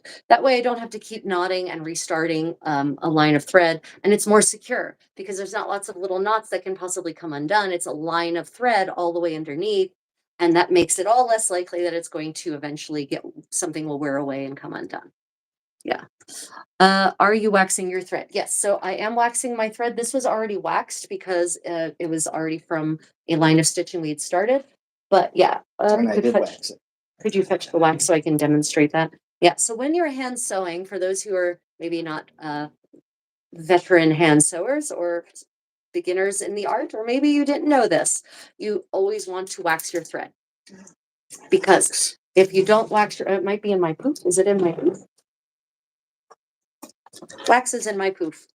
Okay, so this is beeswax, and beeswax. Don't use paraffin candles or something terrible like that, right? Beeswax, please, because it has all the right properties that we're looking for. And so you always want to wax your thread because it will smooth it, it will strengthen it, and it will prevent it from knotting on itself, and it will strengthen it for the kind of wear and tear that it's going to undergo being pulled in and out and in and out and in and out. Yeah. Oh, dang, I'm hand sewing now. Nice, Ocean. What are you working on, Ocean? Okay, so now I'm just going to trim some of these threads that are not sewing threads, but that are weaving threads. Yeah, so that was your lacing hole demonstration. Are there any questions about lacing holes? Just let me know. And as I said, we're going to be going through and inserting holes in between all of these groupings so that we can do spiral lacing. Spiral lacing is actually like whip stitching. This is spiral lacing. It's like whip stitching a garment shut. So it is honestly the better option for an arming garment where you actually want it to, say, protect you. Same doublet that I'm never satisfied with for a year now. Dang silk velvet. Oh, silk velvet, ocean. I feel you, man. I feel you. Or man or woman. Sorry, I don't mean to gender you. That was more like man, like fellow man, buddy. I feel you. I feel you. I feel you so much. That is, yeah, silk velvet. I love silk velvet. I could literally just I would if you rolled out silk velvet on the ground, I would die because I would just lay on it and never get up again because that's how good it feels. I would not eat, I would not drink, I would just eventually die. And it would be okay. I would die happy. But sewing silk velvet, ugh, hate, so much hate for silk velvet. Oh my God. Okay, so I'm going to pass this on to the condottiero then. And you know, you can see what wear and tear. I'll just show you for a minute what wear and tear looks like after 13 years of being used as an arming garment. We've got rust stains from metal bits and bobs that have been attached to it. When did you wear this over top of a breastplate? You're gonna wear it over top. How did you end up with Well, it's just how much sweat through. It just No. doesn't show up on the other side. It just doesn't show up on the other side. Oh, maybe it does. Yeah. Okay. You can see rust stains that kind of bleed through all the layers, padding, quilting stitches the that have red worn there away. Is actually from the leather strapping. Oh, yeah, that's right. Oh, yeah. So a danger of arming garments, right? Lots of stains, kinds of stains. So you see this red here? This is actually from the red leather dye. People love to dye leather red.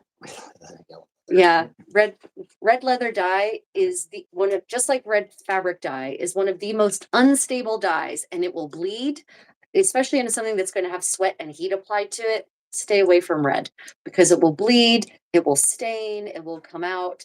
It's the least stable dye stuff modernly. Now, my observation is that my madder dyed things are more stable than chemically modern dyed, which is ironic. I haven't gotten to try Kermes to see how stable that is versus other dyes. I'd love to, but finding Kermes is almost impossible.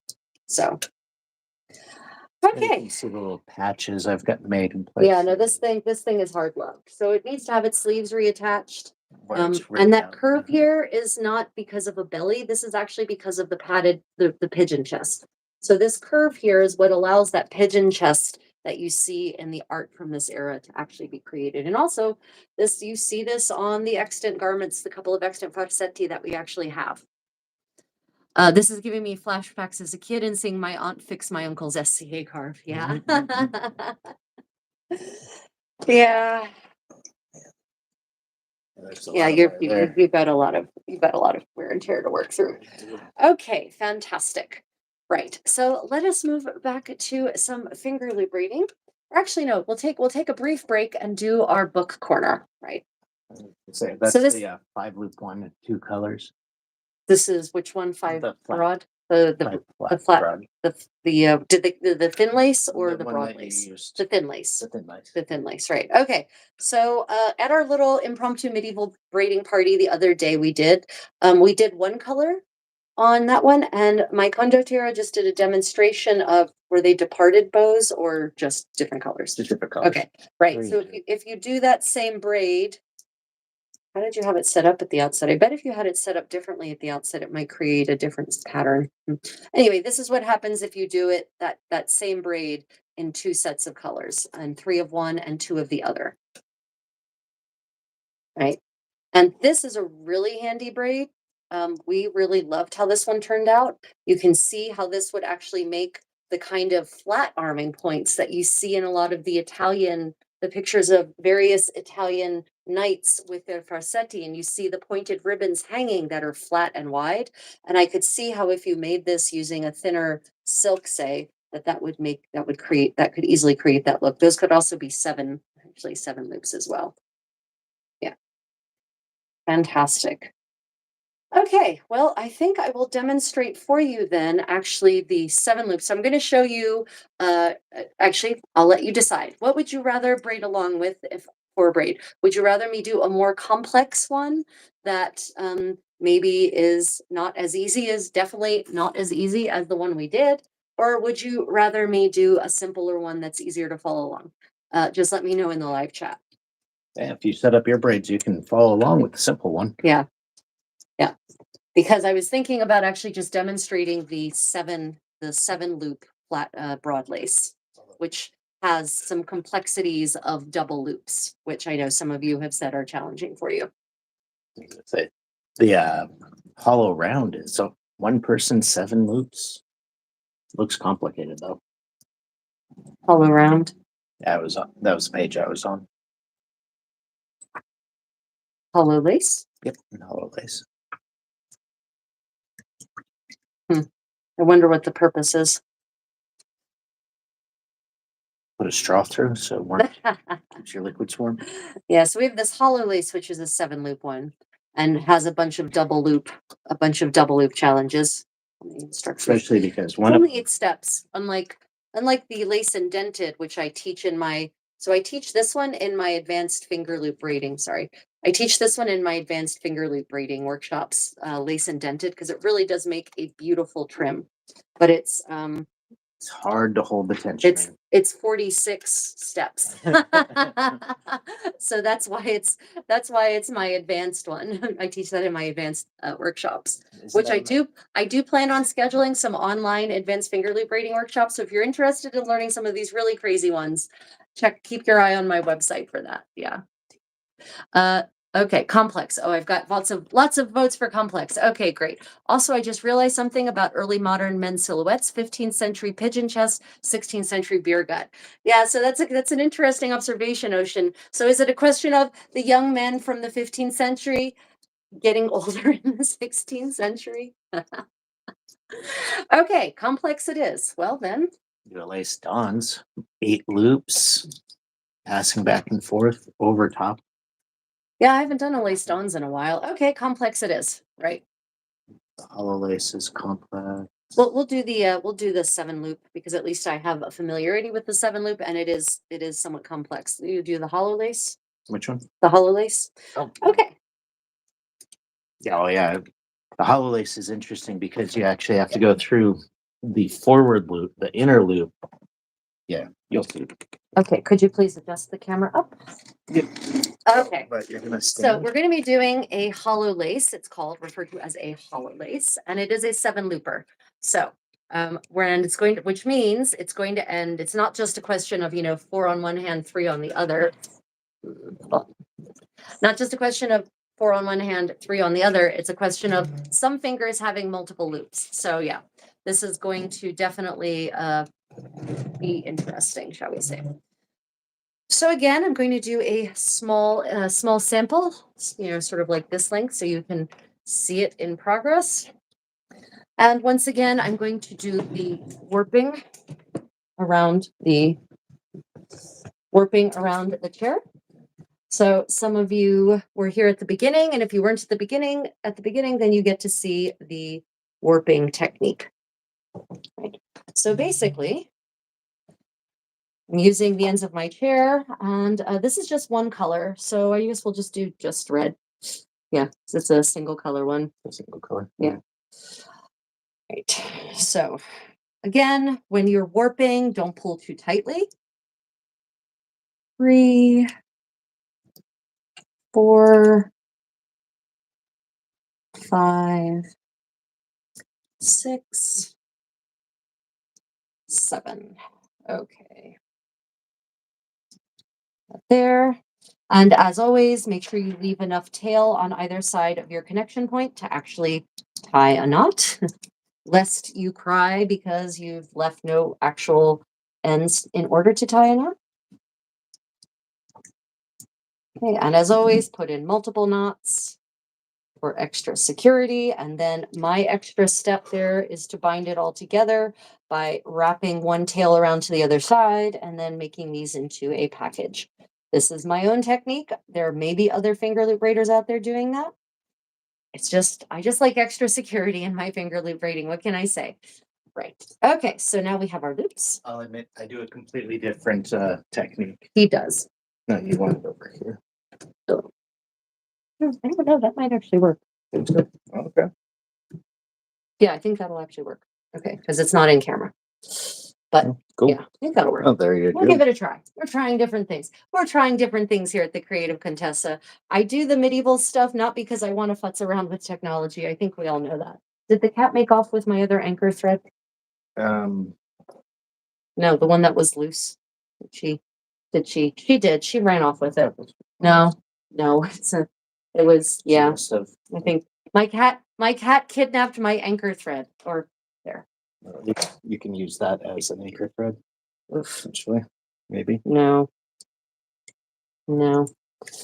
Oh well. new Nope, anchor my thread. cat kidnapped my anchor thread. Okay, so new anchor yarn. So even though I do like to reuse my anchor yarn, apparently my cat doesn't believe in sustainability the way I do. She doesn't necessarily believe in reuse. She believes in up or down cycling things for other purposes. Okay, so again, we take our loops. This is how I do my anchors, and other people have different techniques, but there it is. Take my anchor and basically wrap it around like this. From above, looks like this, right? And then I twist it, grab my fingers through that X where I've just twisted, and then grab the loops on one end, my anchor with the other hand, and pull until it's all nice and tight, like so. Now I tie off to my point, and in this case, I'm using a weighted chair. And by weighted, this is what I mean. Yep, 50 pounds on my left arm. Maybe not. Need to do some more heavy lifting, I guess. Okay, and then of course, as always, I always tie around a couple of times so that we are as secure as possible. And again, I don't know how it keeps doing that. I keep pulling not evenly on my anchor. You want to make sure that both sides of your anchor are about the same length. Not evenly. Very funny. Yeah, you want to make sure that both sides of your anchor are the same length so that you have an even amount in order to wrap around multiple times. And, probably in the Middle Ages, they would have used obviously a much less precious yarn or thread for the anchor thread. If you're working in silk, especially, I highly doubt that they ever used silk as an anchor. Every single bit of silk would have somehow been used. They would silk thread or yarn. There would have been no waste. Okay. Super conspicuous consumption. Okay, raising camera so that you can see my hands. Again, apologize for any nausea this may induce.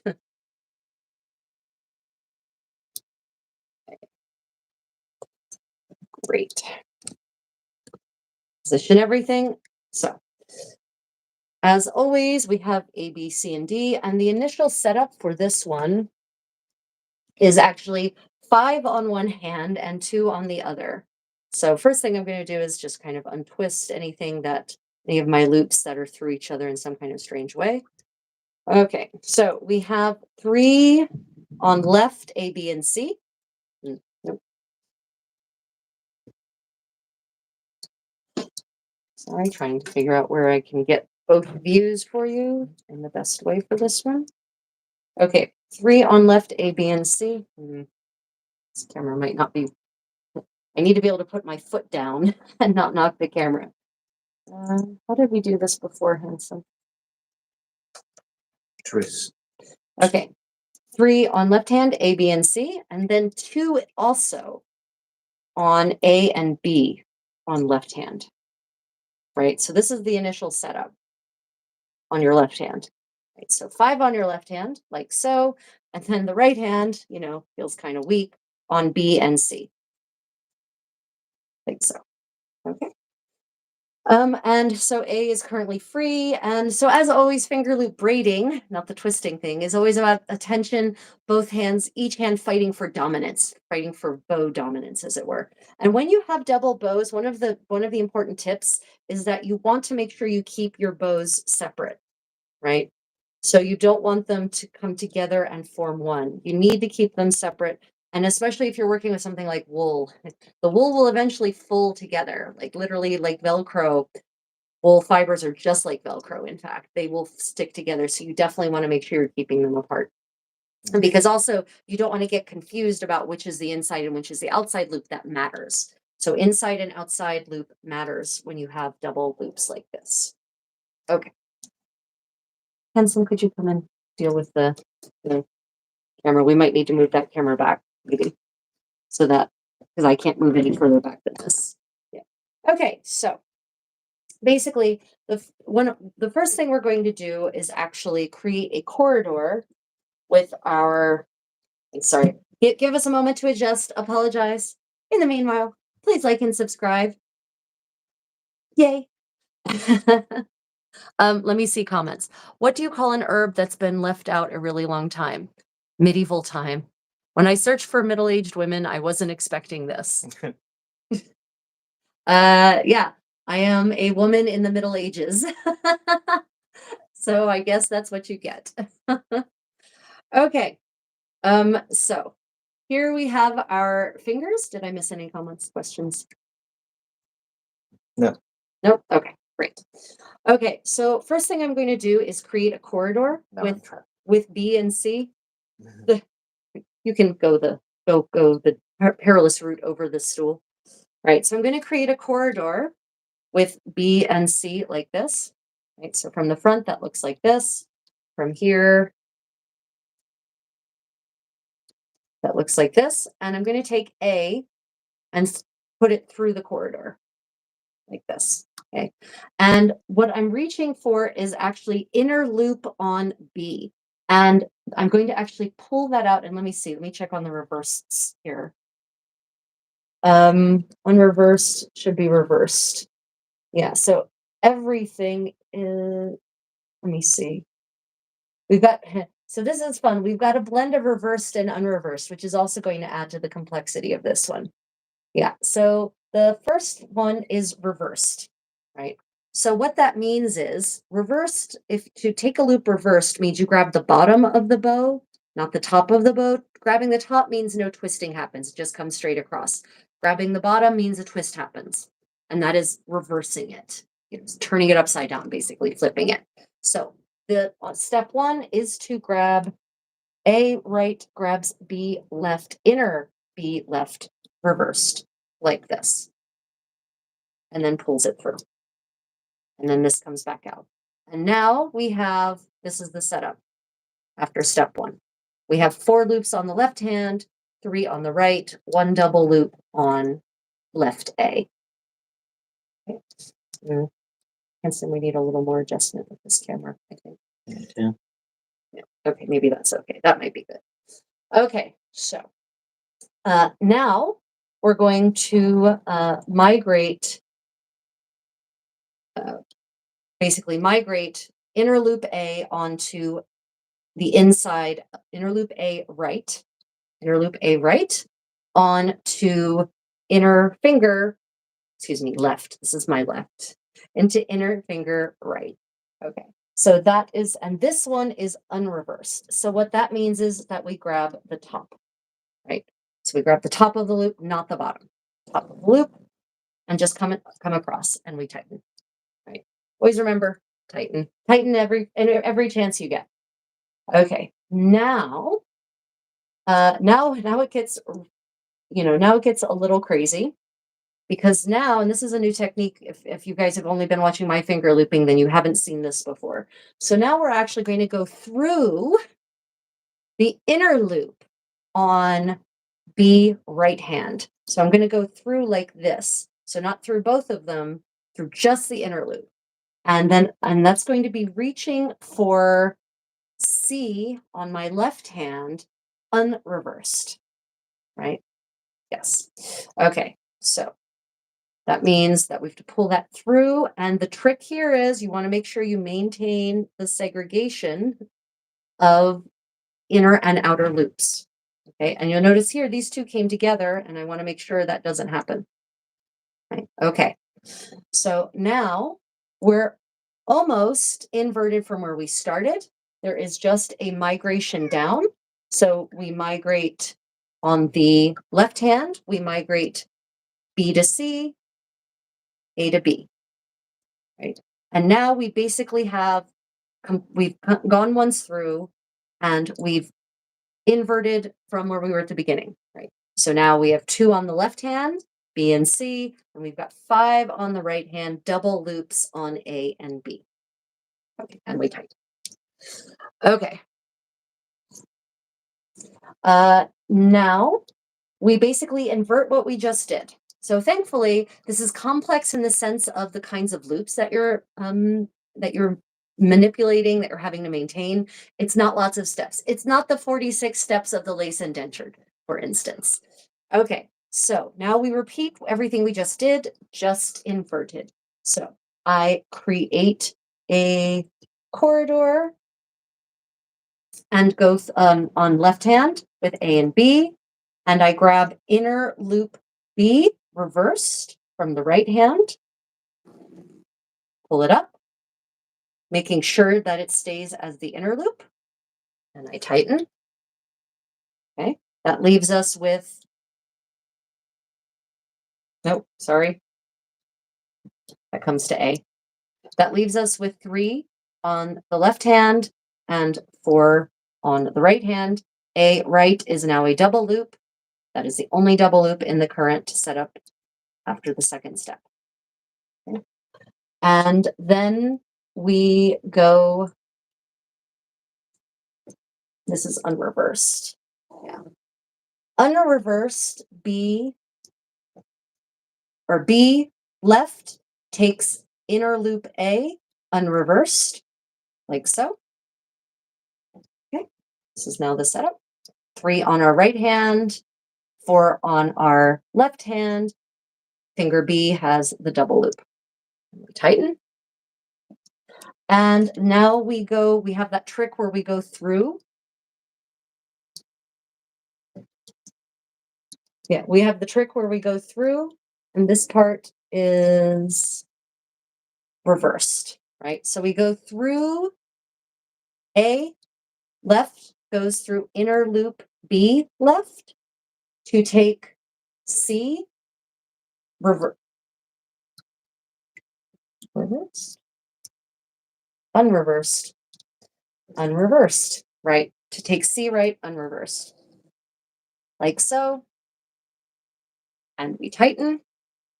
And now we migrate B to C, A to B, right? And you'll notice once again, we're at the beginning where we started.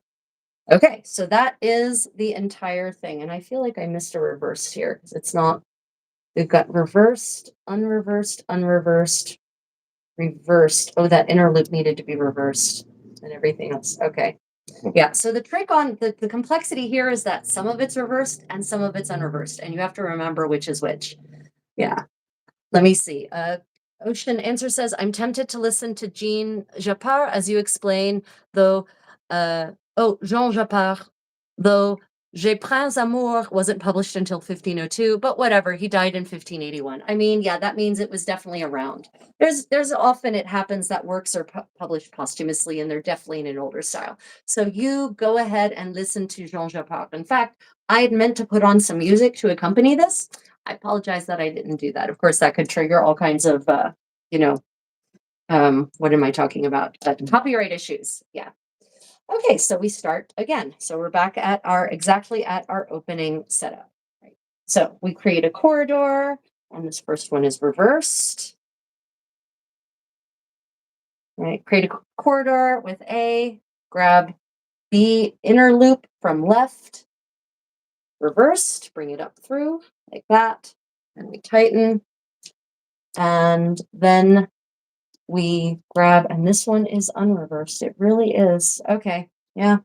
Take inner loop from the left hand A to inner loop B, become inner loop B right hand. Right. And we tighten. Okay. And then we go through, and this one goes through the inner loop.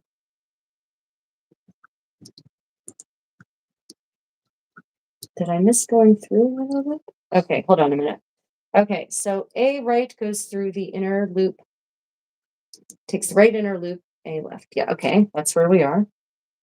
A right goes through the inner loop of B left to take C left unreversed. Okay. Yeah, for certain. C left unreversed. Okay. C left unreversed.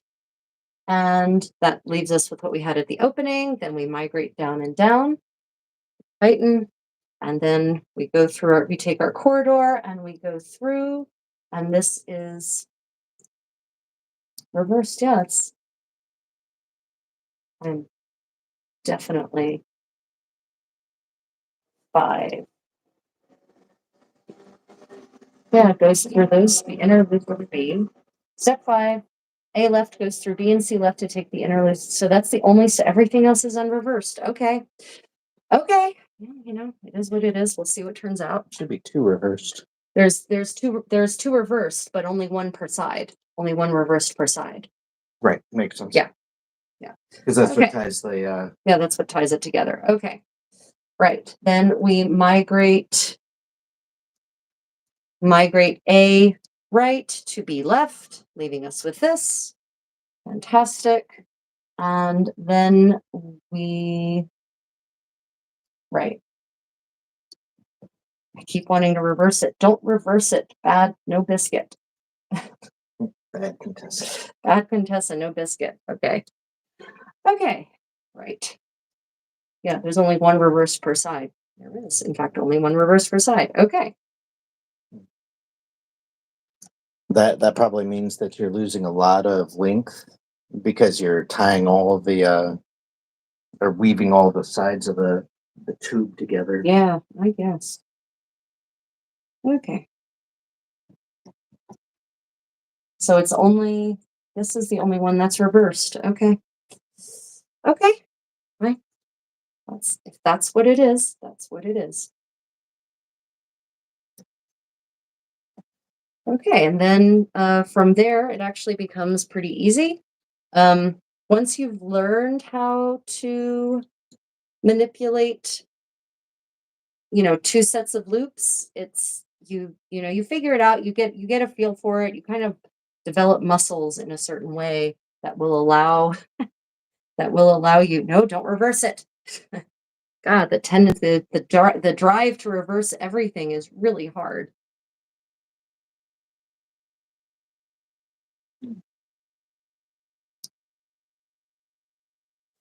And then eventually once you get a braid down, you really do just develop shortcuts eventually where some steps kind of become other steps. But also that can be dangerous with double loops because the tendency can be for them to smush together, which is not great. I noticed when I was doing the other one, when I tried to combine steps, it impacted the tensioning properly.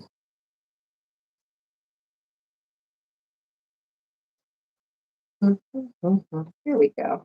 Okay.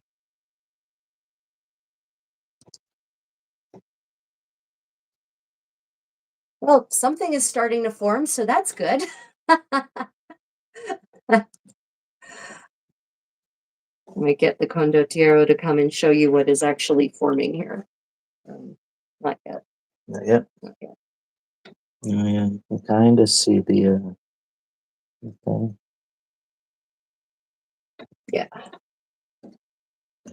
Yeah, you're gonna have to go for a little while longer before it's really visible. Yeah, it is there is a nascent thing. I recognize it, but it's not exactly what I'd call obvious to the casual viewer yet.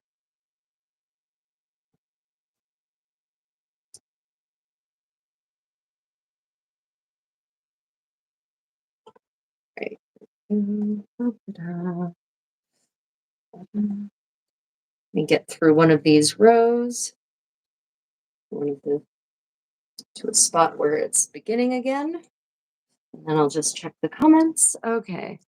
Let me see. Is this like from before crochet was invented? This is definitely before crochet was invented. Crochet is actually kind of a follow-on from null binding, as far as I can tell. And so, yeah, this crochet, I think, is a 17th or 18th century invention, but don't quote me on that. It's definitely not a medieval invention. Medieval is my period of crafting expertise, not later than that.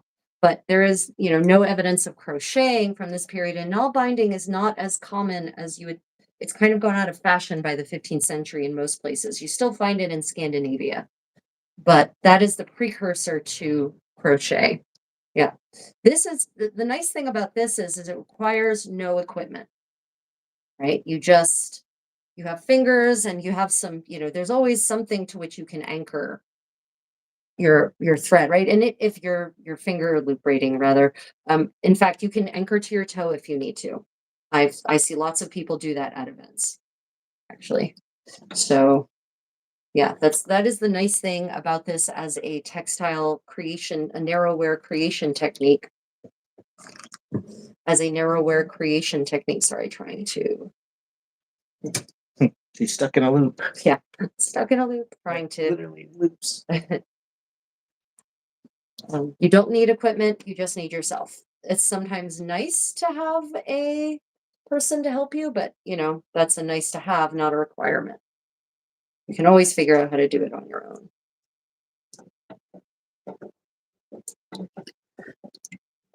And unfortunately, the real temptation here is to fall into, especially because I'm talking to you all. This one isn't quite in my complete muscle memory yet. Other formerly more powerful and common braid, more powerfully remembered braids keep trying to come through into my fingers, which is why I'm going silent a little bit at times, because I actually do have to focus a little bit to not fall into old other braid habits. As it were. Like there, I want to grab that one reverse. No, bad Contessa, no biscuit. No reverse.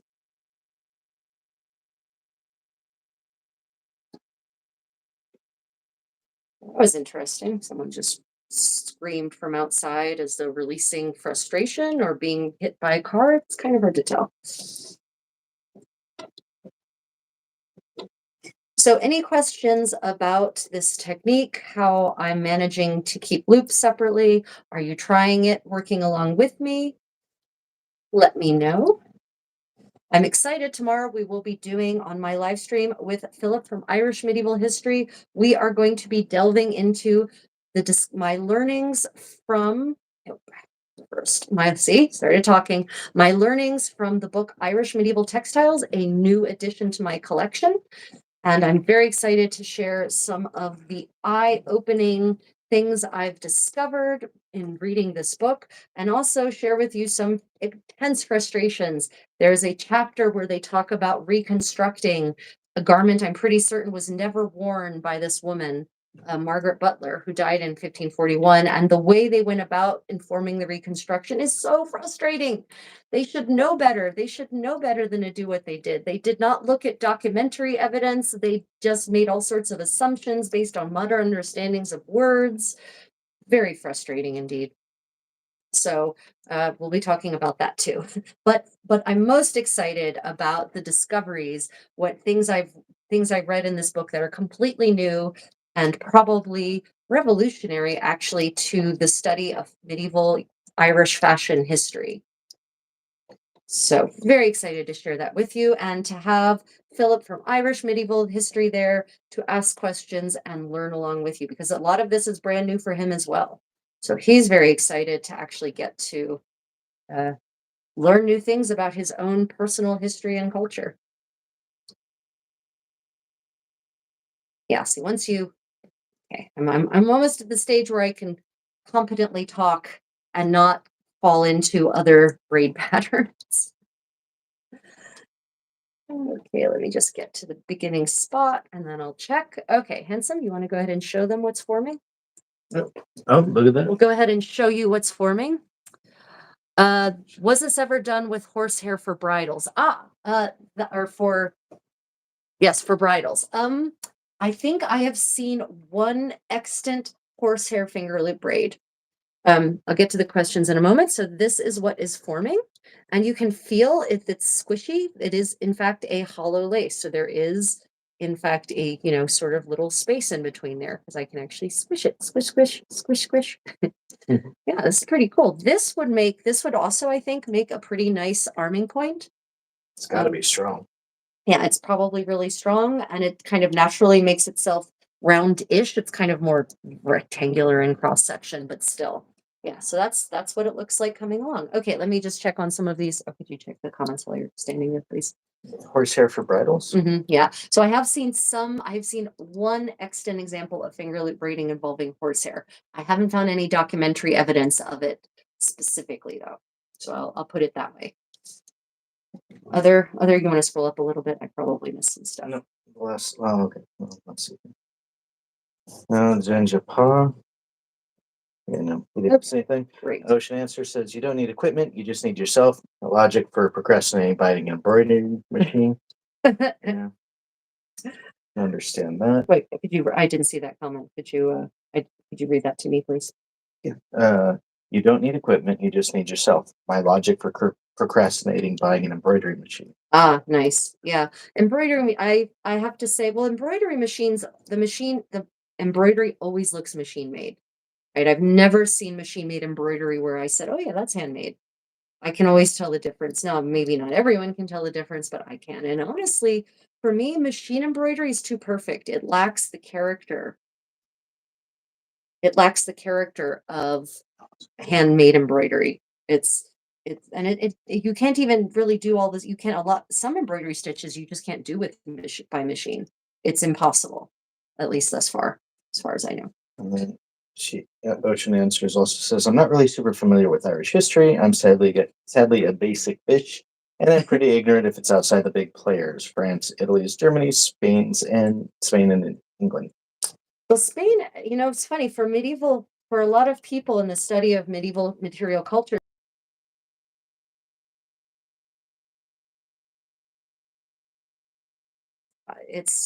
I think Spain is complicated and that intimidates people because it doesn't fit in like the Mongols. The Spanish Peninsula doesn't fit in any particular mold. Sorry, I don't know why the hand view popped out and then popped back in, but it's back. So I actually think not as many people are familiar with medieval Spanish material culture. That's definitely not a mainstream one. A lot of people skip over that. I feel like on average, people are more likely to be familiar with France and England for medieval history and somewhat familiar with Italy for what historians have until recently referred to as the Renaissance, but it decreasingly are doing so for very good reasons. So yeah, but my exploration of Irish fashion and medieval Irish fashion and material culture has definitely been very interesting and eye-opening. So might want to come check out the presentation then tomorrow. Get less basic, I guess, based by your standards by your own definition. And because the other thing about studying medieval Irish material culture and clothing, fashion history, it's made me aware that Ireland is much more interconnected than I thought it was. I thought Ireland was actually pretty isolated, but in fact it isn't at all. And that can be frustrating for people who are trying to create some kind of nationalist Irish image of Ireland as being this completely separate and unique thing with no similarities, to mainland Europe, but that's just not the case. No, not reversed. Darn it. Keep trying to reverse that. Stop it. Bad fingers, no biscuit. Okay. No reverse. See, that's what I mean. I fall into talking and suddenly my fingers just want to reverse everything. So I find when I'm learning a finger loop braid, a new one, it's good if I figure out, especially if there's a combination of reversals and non-reversals, it's good if I figure out tell myself what the pattern is. Like this one is reverse, unreverse, unreverse, reverse, unreverse, unreverse, right? So that allows me to kind of keep in mind what the pattern is. I just focus on where the reversals are and everything else kind of falls into place. But that's just how my memory works. You might not work that way. You might have to figure out, a pattern of memory that works for you.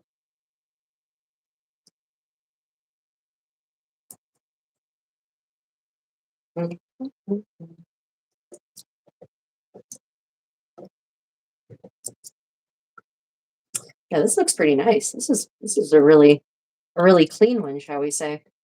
It'd be interesting to try it in different colors and see what happens. It might end up just being a complete hodgepodge, or it could actually create an interesting pattern, I guess. It's interesting because often in the manual, they'll provide you a single color option and then they'll demonstrate it for different colors, but not always. Which I think we shouldn't interpret as the manual implying that it doesn't imply that you can't also do it in multiple colors. It's just they probably feel why waste the instructions when everyone knows that you can do it in multiple colors.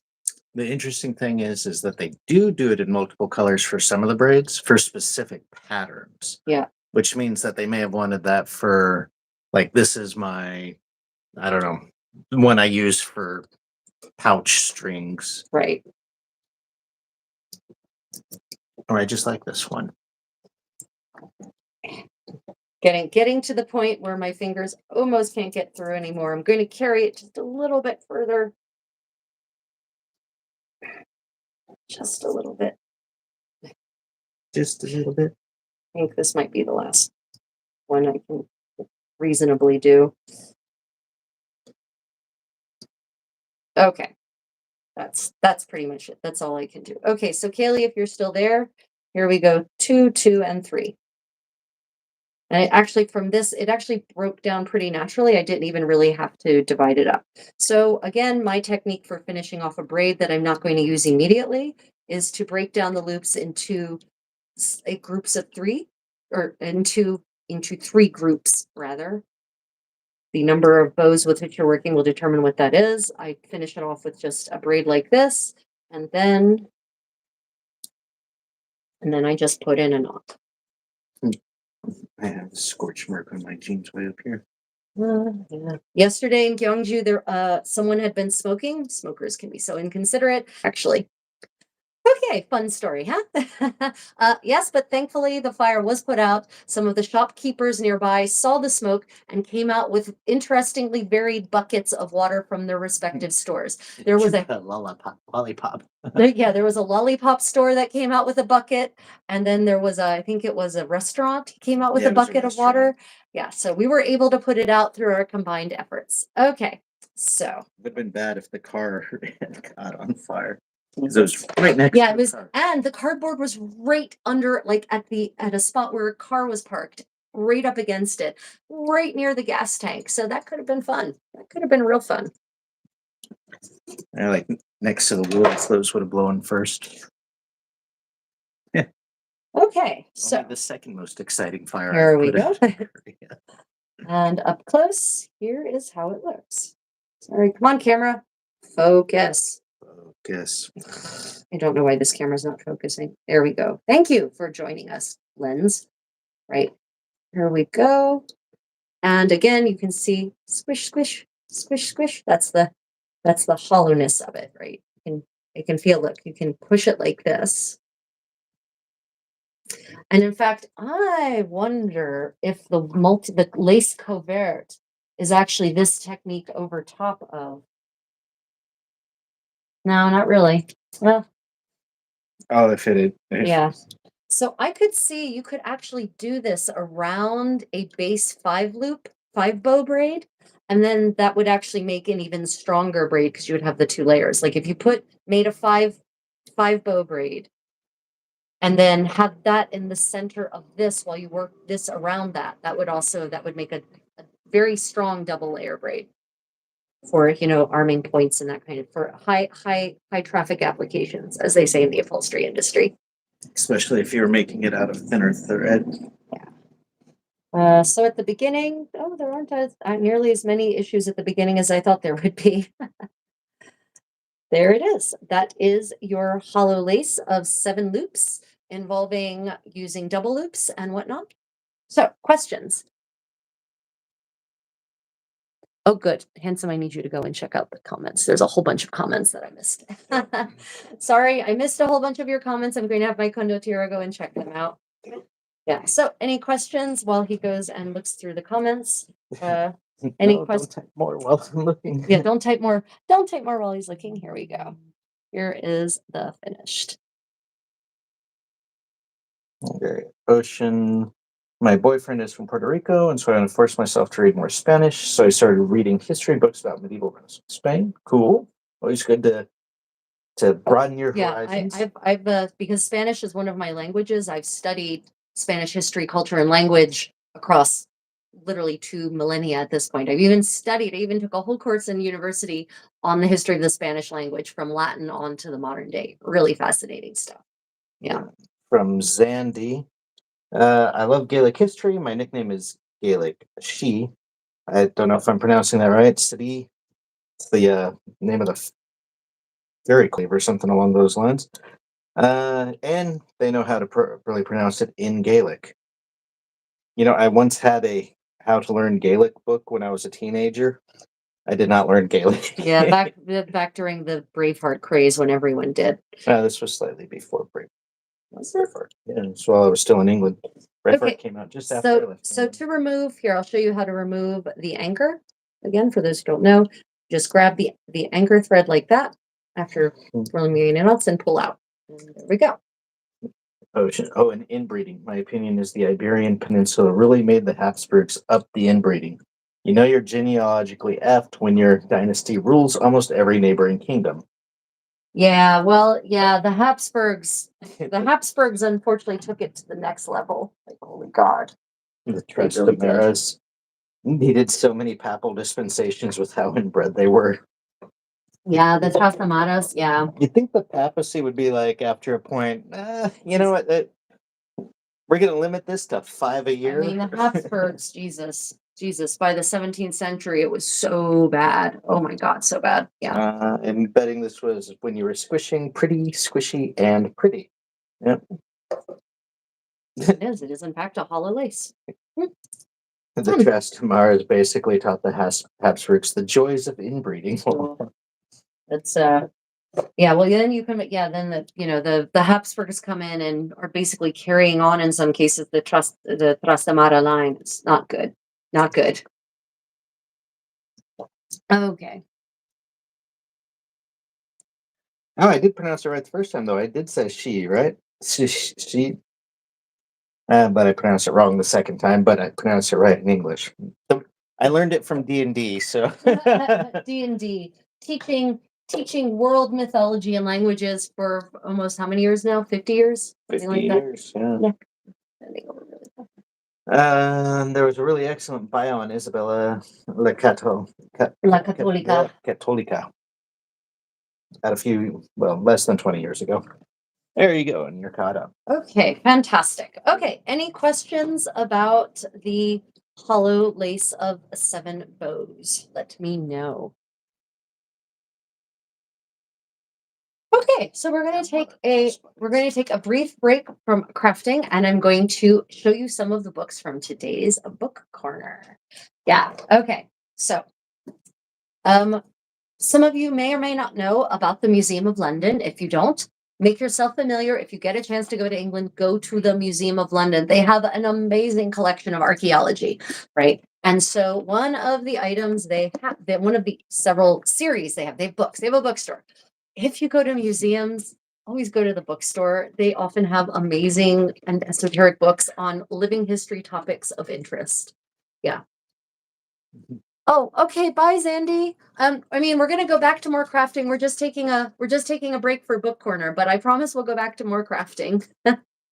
Okay, don't forget to hit that like and subscribe, everybody. Oh, I hate having to say that, but there we are. Okay. Evidently, you can send rubies now, too. Oh, apparently you can send rubies and super thanks and super chats and all kinds of ways if you want to support me more directly.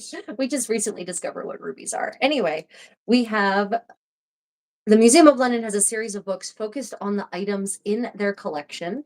And this is Pilgrim Souvenirs and Secular Badges from the Museum of London.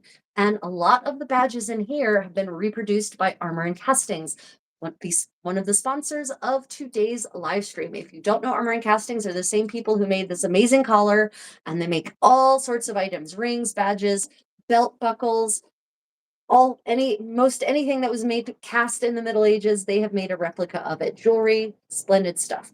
So if you want to learn more about pilgrim badges and secular badges, then this Museum of London book is really fantastic because they show you the originals that they've excavated from London, right? And they provide a history of it and talk about the different practices of badges, both secular and religious. And so, this is a big part of medieval life, especially in France and England. Badges were really, that part of it were a really big deal. So, they don't just have pilgrims badges and souvenirs. They've got one on household goods. They've got one on textiles. They've got one on Dress accessories. dress accessories. So, check out the museum Shoes. and shoes and patents. So check out the Museum of London's book series. Absolutely can recommend. And, if you have a English, Irish, and or French impression, if that's your focus for your living history impression, then you definitely need to have some badges because, good medievals went on pilgrimage to somewhere and were probably part of a household somewhere else. I'm making medieval Japanese stew for a spoon tomorrow that has a non-European theme. CK, is that supposed to be spoon? Or I think it's supposed to be spoon. Probably a vent. Just let me know if that's a new word that I need to add to my collection. Okay.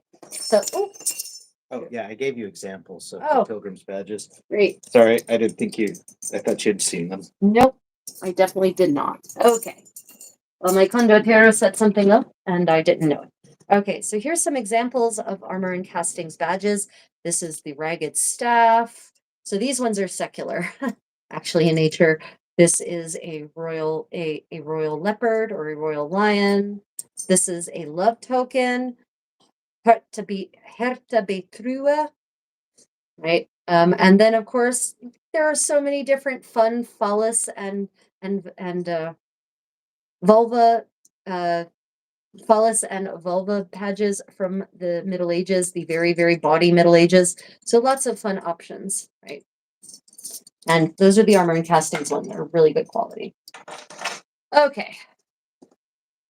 I've never heard of spoon. No. See, I have been out of local SCA participation for a very long time because I pretty much have spent most of my SCA career not living near mainstream SCA.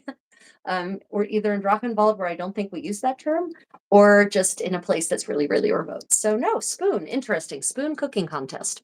Fantastic. Okay, that's super cool. CK, what is the source for that medieval Japanese stew? I am fascinated.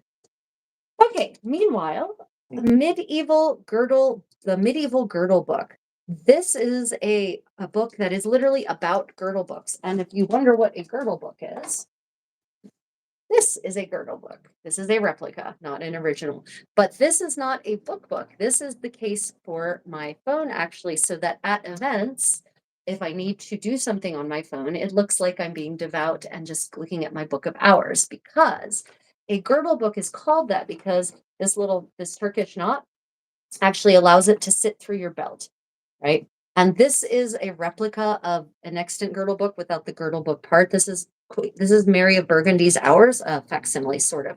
It's a facsimile with explanation. So it's not a full facsimile. It just only provides, actually, I think only the illuminated pages. But this is the size of the original, so you can see the size of an original girdle book, and that would have basically had a cover like this and can be suspended from your girdle, hence the girdle book part. And in fact, if you look on this illumination, you can see the girdle book from her girdle. Girdle is the Middle English word for belt. And so this book is actually all about girdle books. It's a fantastic source. So if you are interested in exploring medieval girdle books, how they were made, what was in them, how they were used, extant ones we have, how they look, then this is a pretty cool book to have, the medieval girdle book, especially if you're looking for inspiration for the medieval cover of choice for your device, so for events. I mean, look how sassy that is on your hip, right?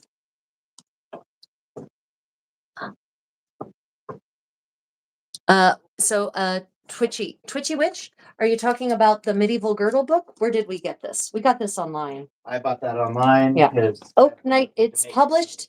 This is published. The medieval girdle book is published by Oak Knoll Press.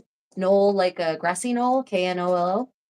Oak Knoll Press. And we bought it online.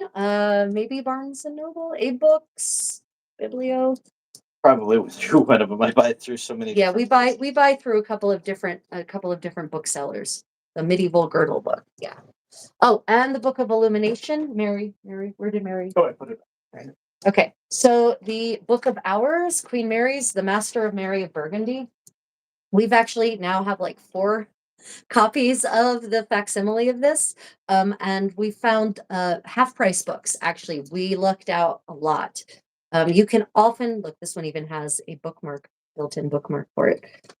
So we actually often luck out on finding books of illumination at half-price bookstores if you're in America, or at secondhand book vendors online and real secondhand books. Because especially when nerdy people, when nerdy, geeky people like me pass away, generally the people who inherit their goods aren't into their esoteric interests. And so these items often end up either donated or sold off to secondhand booksellers. Yeah, we're gonna have to set it up to where all of our books are So, sold and You can check on eBay and Etsy for the Master of Mary of Burgundy. Also, you can probably find copies there. Yeah, I mean, look at just how gorgeous this is. And of course, this has one of the most iconic depictions of a Burgundian princess ever. Many of you have probably seen this. This is the frontispiece from Mary's Book of Hours. And that is Princess Mary herself, the richest woman, the richest heiress of ever to that point in history, as far as we can tell, and certainly of Europe. Mary of Burgundy, who was Charles the Bold's daughter and inherited his lands when he died stupidly at the Battle of Nancy in 14.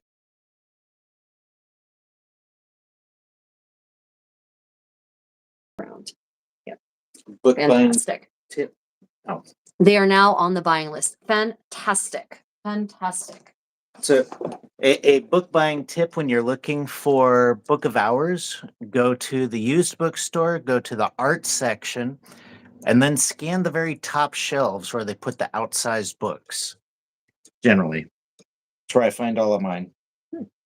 So CK, that's very interesting that there's a modern adaptation of a 17th century Japanese cookbook. That's pretty cool online. That's pretty neat.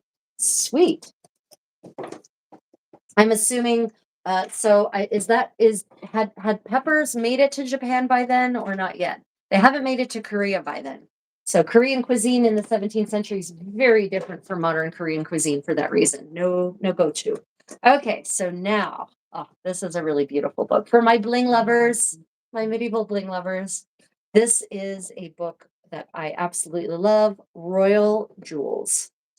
And this is where you get your grand items that have survived. Not many. See, the problem with royal jewels historically, especially from the medieval period and even the Renaissance, is that they don't often survive intact because jewelry is a fashion item. And so it actually adapts with time, coronets and crowns included. And so often what will happen is they'll actually take apart the jewelry, they'll pull out the jewels, they'll melt down the precious metals, and they'll reset everything. So it's very rare that actually medieval jewelry survives to the modern day. So happily, what often happens is a violent opposing force invades and the royal family orders the royal jewels to be hidden away. And then sometimes they just get forgotten, like happened in Poland recently. They just opened, I'm pretty sure it might have been Lithuania, actually. Lithuania. I don't remember where, but I So- don't think it was either. No, I think it's one of the Baltic states, I think. They just found a trove, might have been Poland, a couple of months ago. They found a trove, a cache of royal jewels, of royal regalia that had been hidden since the early 16th century when they were hidden away to prevent them from being taken by invaders. So here we go. Royal jewels. This book has, I mean, wow. Look at these. Look at the items that this book contains. And I mean now this is Renaissance. Let me move on. Renaissance. Here I am using it 16th century. Let me move on to some earlier items. So I believe that Armor and Castings actually has a replica. They do. This is Michel Valois' collar of state, right? Isn't that gorgeous? Just look at that. And this, it is possible that this would have been mounted to a fabric backing actually, which would have kept it, not mine, this one, would have been mounted to a fabric backing, which would have kept it, hold its shape, because the modern the modern reproductions of these, they tend to hang like loose chains. And so they just kind of hang like a necklace instead of like a collar as they're shown in portraits. And my theory and some other people's theory on that is that they should be mounted to a fabric backing to create that kind of stiffness, right? Here is a chain from the Collar of the Golden Fleece, which was the premier order of chivalry, the only order of chivalry in the Duchy of Burgundy, right? Look at that, just stunning. So there's a lot of items in here. Oh, I love this coronet. This is John the Fearless's ducal coronet. Isn't that lovely? Yes, that is a man's coronet. Right, and was used by several dukes up until that point. And then check out this ring. I mean, wow, that is, talk about a masterpiece of the jeweler's art. That actually, and it looks really like John. There's a portrait of John the Fearless from this era. It looks just like this. It's impressive that they could accomplish that with jewel. Like these are jewels. Like they carved that into jet and emerald, right? This is emerald. This is jet. This is agate, right? So this is not enameling. They've actually carved this into these precious and semi-precious stones. Wow. Let me see. Japan began using chili peppers in the late 16th century, shortly after they were introduced by Portuguese traders. Yeah, they not in Korea. They didn't get there until the 18th century, and Koreans didn't like them. The flavor was too powerful. The nobility hated them. So they were not introduced into the upper level cuisine until the 20th century, interestingly, or until the end of the 19th century when Japan invaded, but whatever. Yeah, I love this coronet. I want one of these. The eagle crown of Blanche of Valois, which is in Poland currently, even though she was French. Another one of these coronets that was found in a hoard. Here is a reliquary crown for the holy thorns, as it were. So remember, a reliquary crown, that means that it was never used. Probably, it was usually they're made to be reliquaries, to hold a relic. So it was never meant as a fashion piece. So keep that in mind when you're looking at jewelry. You have to understand what its original purpose was. Was it originally made for a person, or was it made for a statue, for votive use, to be a reliquary? Right? You have to understand the difference in how those would be built, because one needs to be practical. It has to go on a human body that's living and moving around. The other does not. Right. Here is, whose coronet is this? It's annoying. I don't know. Right. Here is another stunning. This is King of Bohemia, Wenceslaus's crown from 1346. Yeah, so there's a lot of really amazing pieces in this book on royal jewels. So if you're interested in medieval bling, of the upper end of medieval bling, specifically the royal end, then this is a book that you should add to your collection. I grabbed some cookbooks. Yeah, obviously I am, because of the kind of impression I portray. The author of Royal Jewels is it's a collaboration, shall we say? Diana Scarisbrick, Christophe Vachaudet, and I'm going to say Jan Valgrave, but I'll say Walgrave as the English pronunciation, just because I don't actually know where Jan is from. Yeah. Yeah, Scarisbrick, Vachaudet, and Walgrave are the last names you should be looking for if you are interested in this book. But if you just want to check out the book, obviously Interlibrary Loan is your friend, everyone. We also have some really great cookbooks to share with you today. Come and visit us in Korea. Yeah. I have some cookbooks that might be of interest. Since we were talking about cooking, we went to our bookshelf to grab a couple that should be could be of interest to you all. So this one is definitely good for people who are interested in not just the food, but the context in which food was served, how it was served, how a kitchen was organized, how a kitchen operated in medieval Italy, right? This is a fantastic book. It is expensive though, so Interlibrary alone might definitely be your friend on this one. It's definitely not a New York Times bestseller, so you're unlikely to find it cheaply. Catherine A. McIver. McIver, not McIver. McIver. Catherine A. McIver. But if you can And- afford to support them, Yeah, please. I mean, yeah, if you can afford to, obviously, if you can afford to buy books like this, please do and support the people doing this kind of research. But obviously, not everyone can just afford. This one was $70, for instance, which is not super cheap for a book of this size. But yeah, I can definitely. She goes into literary sources about food. She provides, visuals about cooking and how food was prepared. So this is not a cookbook. This is about medieval cooking as a practice and how kitchens operated, about the process of cooking.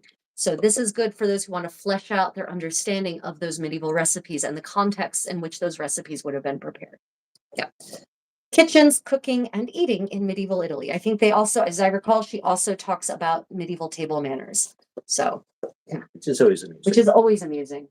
The 15th century books on medieval table manners. There's this book called The Baby's Book. Oh yeah, it's colorful and very graphic. Do not read it if you're eating. You will be disgusted.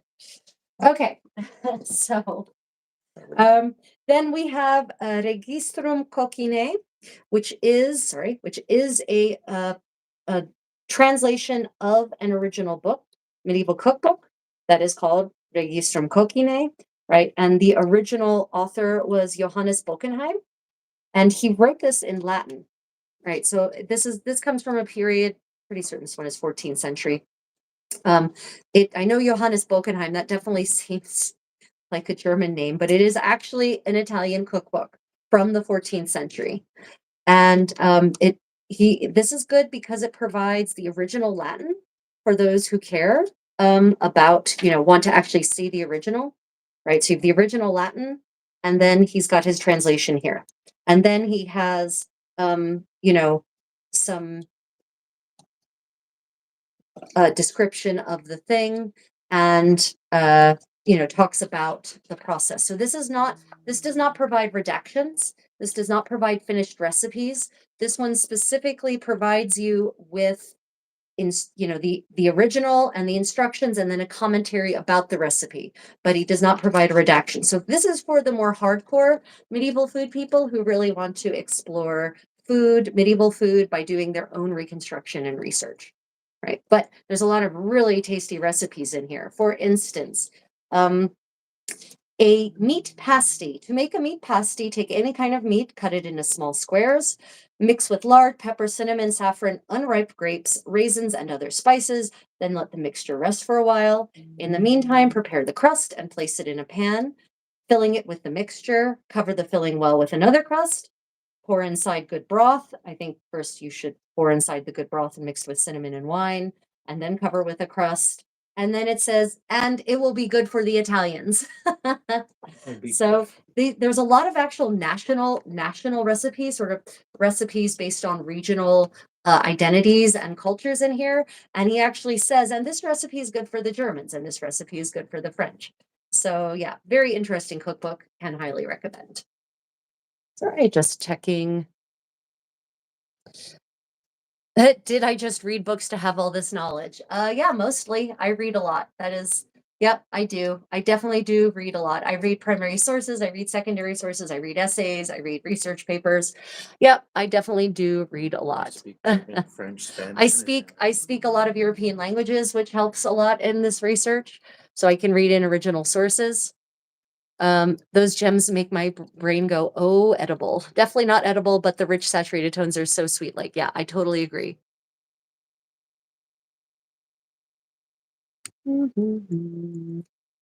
Okay. Okay, so there we go. Those are, then we also have, we have a lot of Italian cookbooks. I do have other cookbooks than just Italian food, but so like that recipe I just read, I bet none of you would have recognized as Italian food because modernly Italian food is nothing like this, not even on the peninsula. They don't even do pies anymore, really. So cuisine has changed so much in these hundreds of years. So it's good to remember that traditional recipes are probably not historical. Just like fashion, we like to change things up when it comes to our food as well. So, yeah, this is another Italian cookbook. This is another Italian cookbook, Libelles de Arte Culinaria. And this is sort of an early Northern Italian cookbook. So there's, a difference between Northern and Italian cuisine, especially because the ingredients that are locally available are vastly different. The climate in Northern Italy is nothing like the climate in Southern Italy. So there's different things that you can grow. What's nice about this one is that they actually also provide not all of them, but some. You can actually see what the original document looks like from which they're working. And this one is also a case where they provide, oh, yeah, ouch. Okay, where they provide the original transcription of the original text, and then they provide a translation on the other side so that you can compare against for those of us who are linguists and translators, you can compare the original to the translation, right?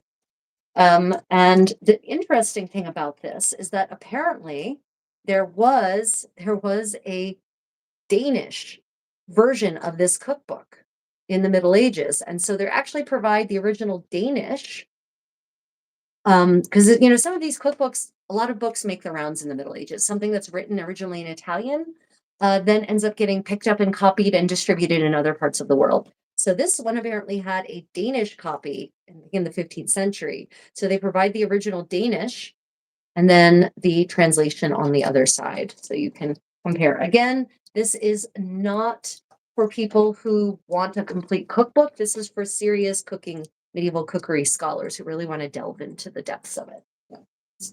Okay, well, that is our book corner for the day. Are there any questions about any of these books? Or types of books you'd like to see next time? Or types of books you might like, categories of books you might like to see next time. My reference library covers pretty much everything. If they did it in the Middle Ages, we probably have something on it. Yeah. Let me see. Any other comments? Okay. Otherwise, we've been going for quite a long time. So let me bring you up to speed while I open things up to any last questions. Let me bring you up to speed on what's happening for the rest of the weekend. At some point this weekend, we're going to putting on, well, I'm still wearing medieval clothing. My conductor is going to kit up and we're going to go down to the river and we're just going to do some medieval dance practice. So not dance reconstruction. We're just going to do some fun dancing. That will have to be when the ground dries a little bit. It's been raining for a while. We'll be live streaming that. And then tomorrow, my time, maybe tomorrow for many of you as well, although if you're in Europe, that'll be later on today for you. Will be my exploration of learnings about Irish medieval clothing, fashion, and textiles, and the culture and economy surrounding that in medieval Ireland, based on my readings from my newly acquired Textiles of Ireland book. Also, some of my complaints about the book. So I'll be joined by Philip from Irish Medieval History for that. Check out his channel if you're interested in specifically Irish medieval history. He's got you covered there.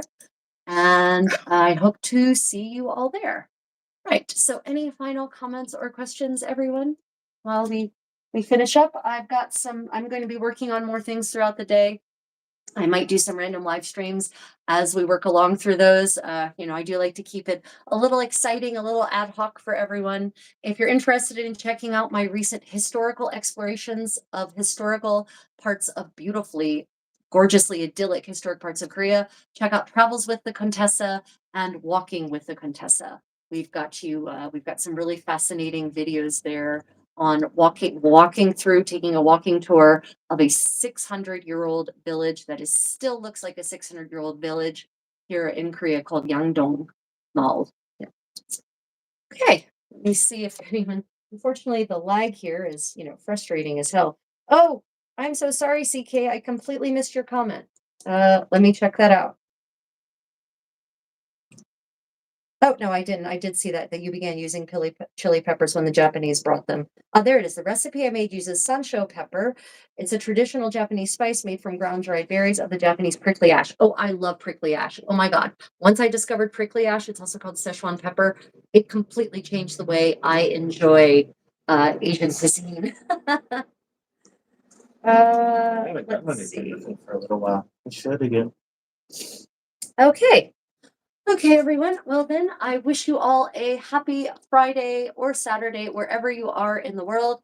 Again, don't forget to like and subscribe. And if you have a chance, just leave an emoji under the comments when the video posts. I really appreciate your support. Otherwise, everyone, I hope to see you all later this weekend at one of my other scheduled live streams. Until then, everyone, may your adventures be creative and unexpected. Bye, everyone.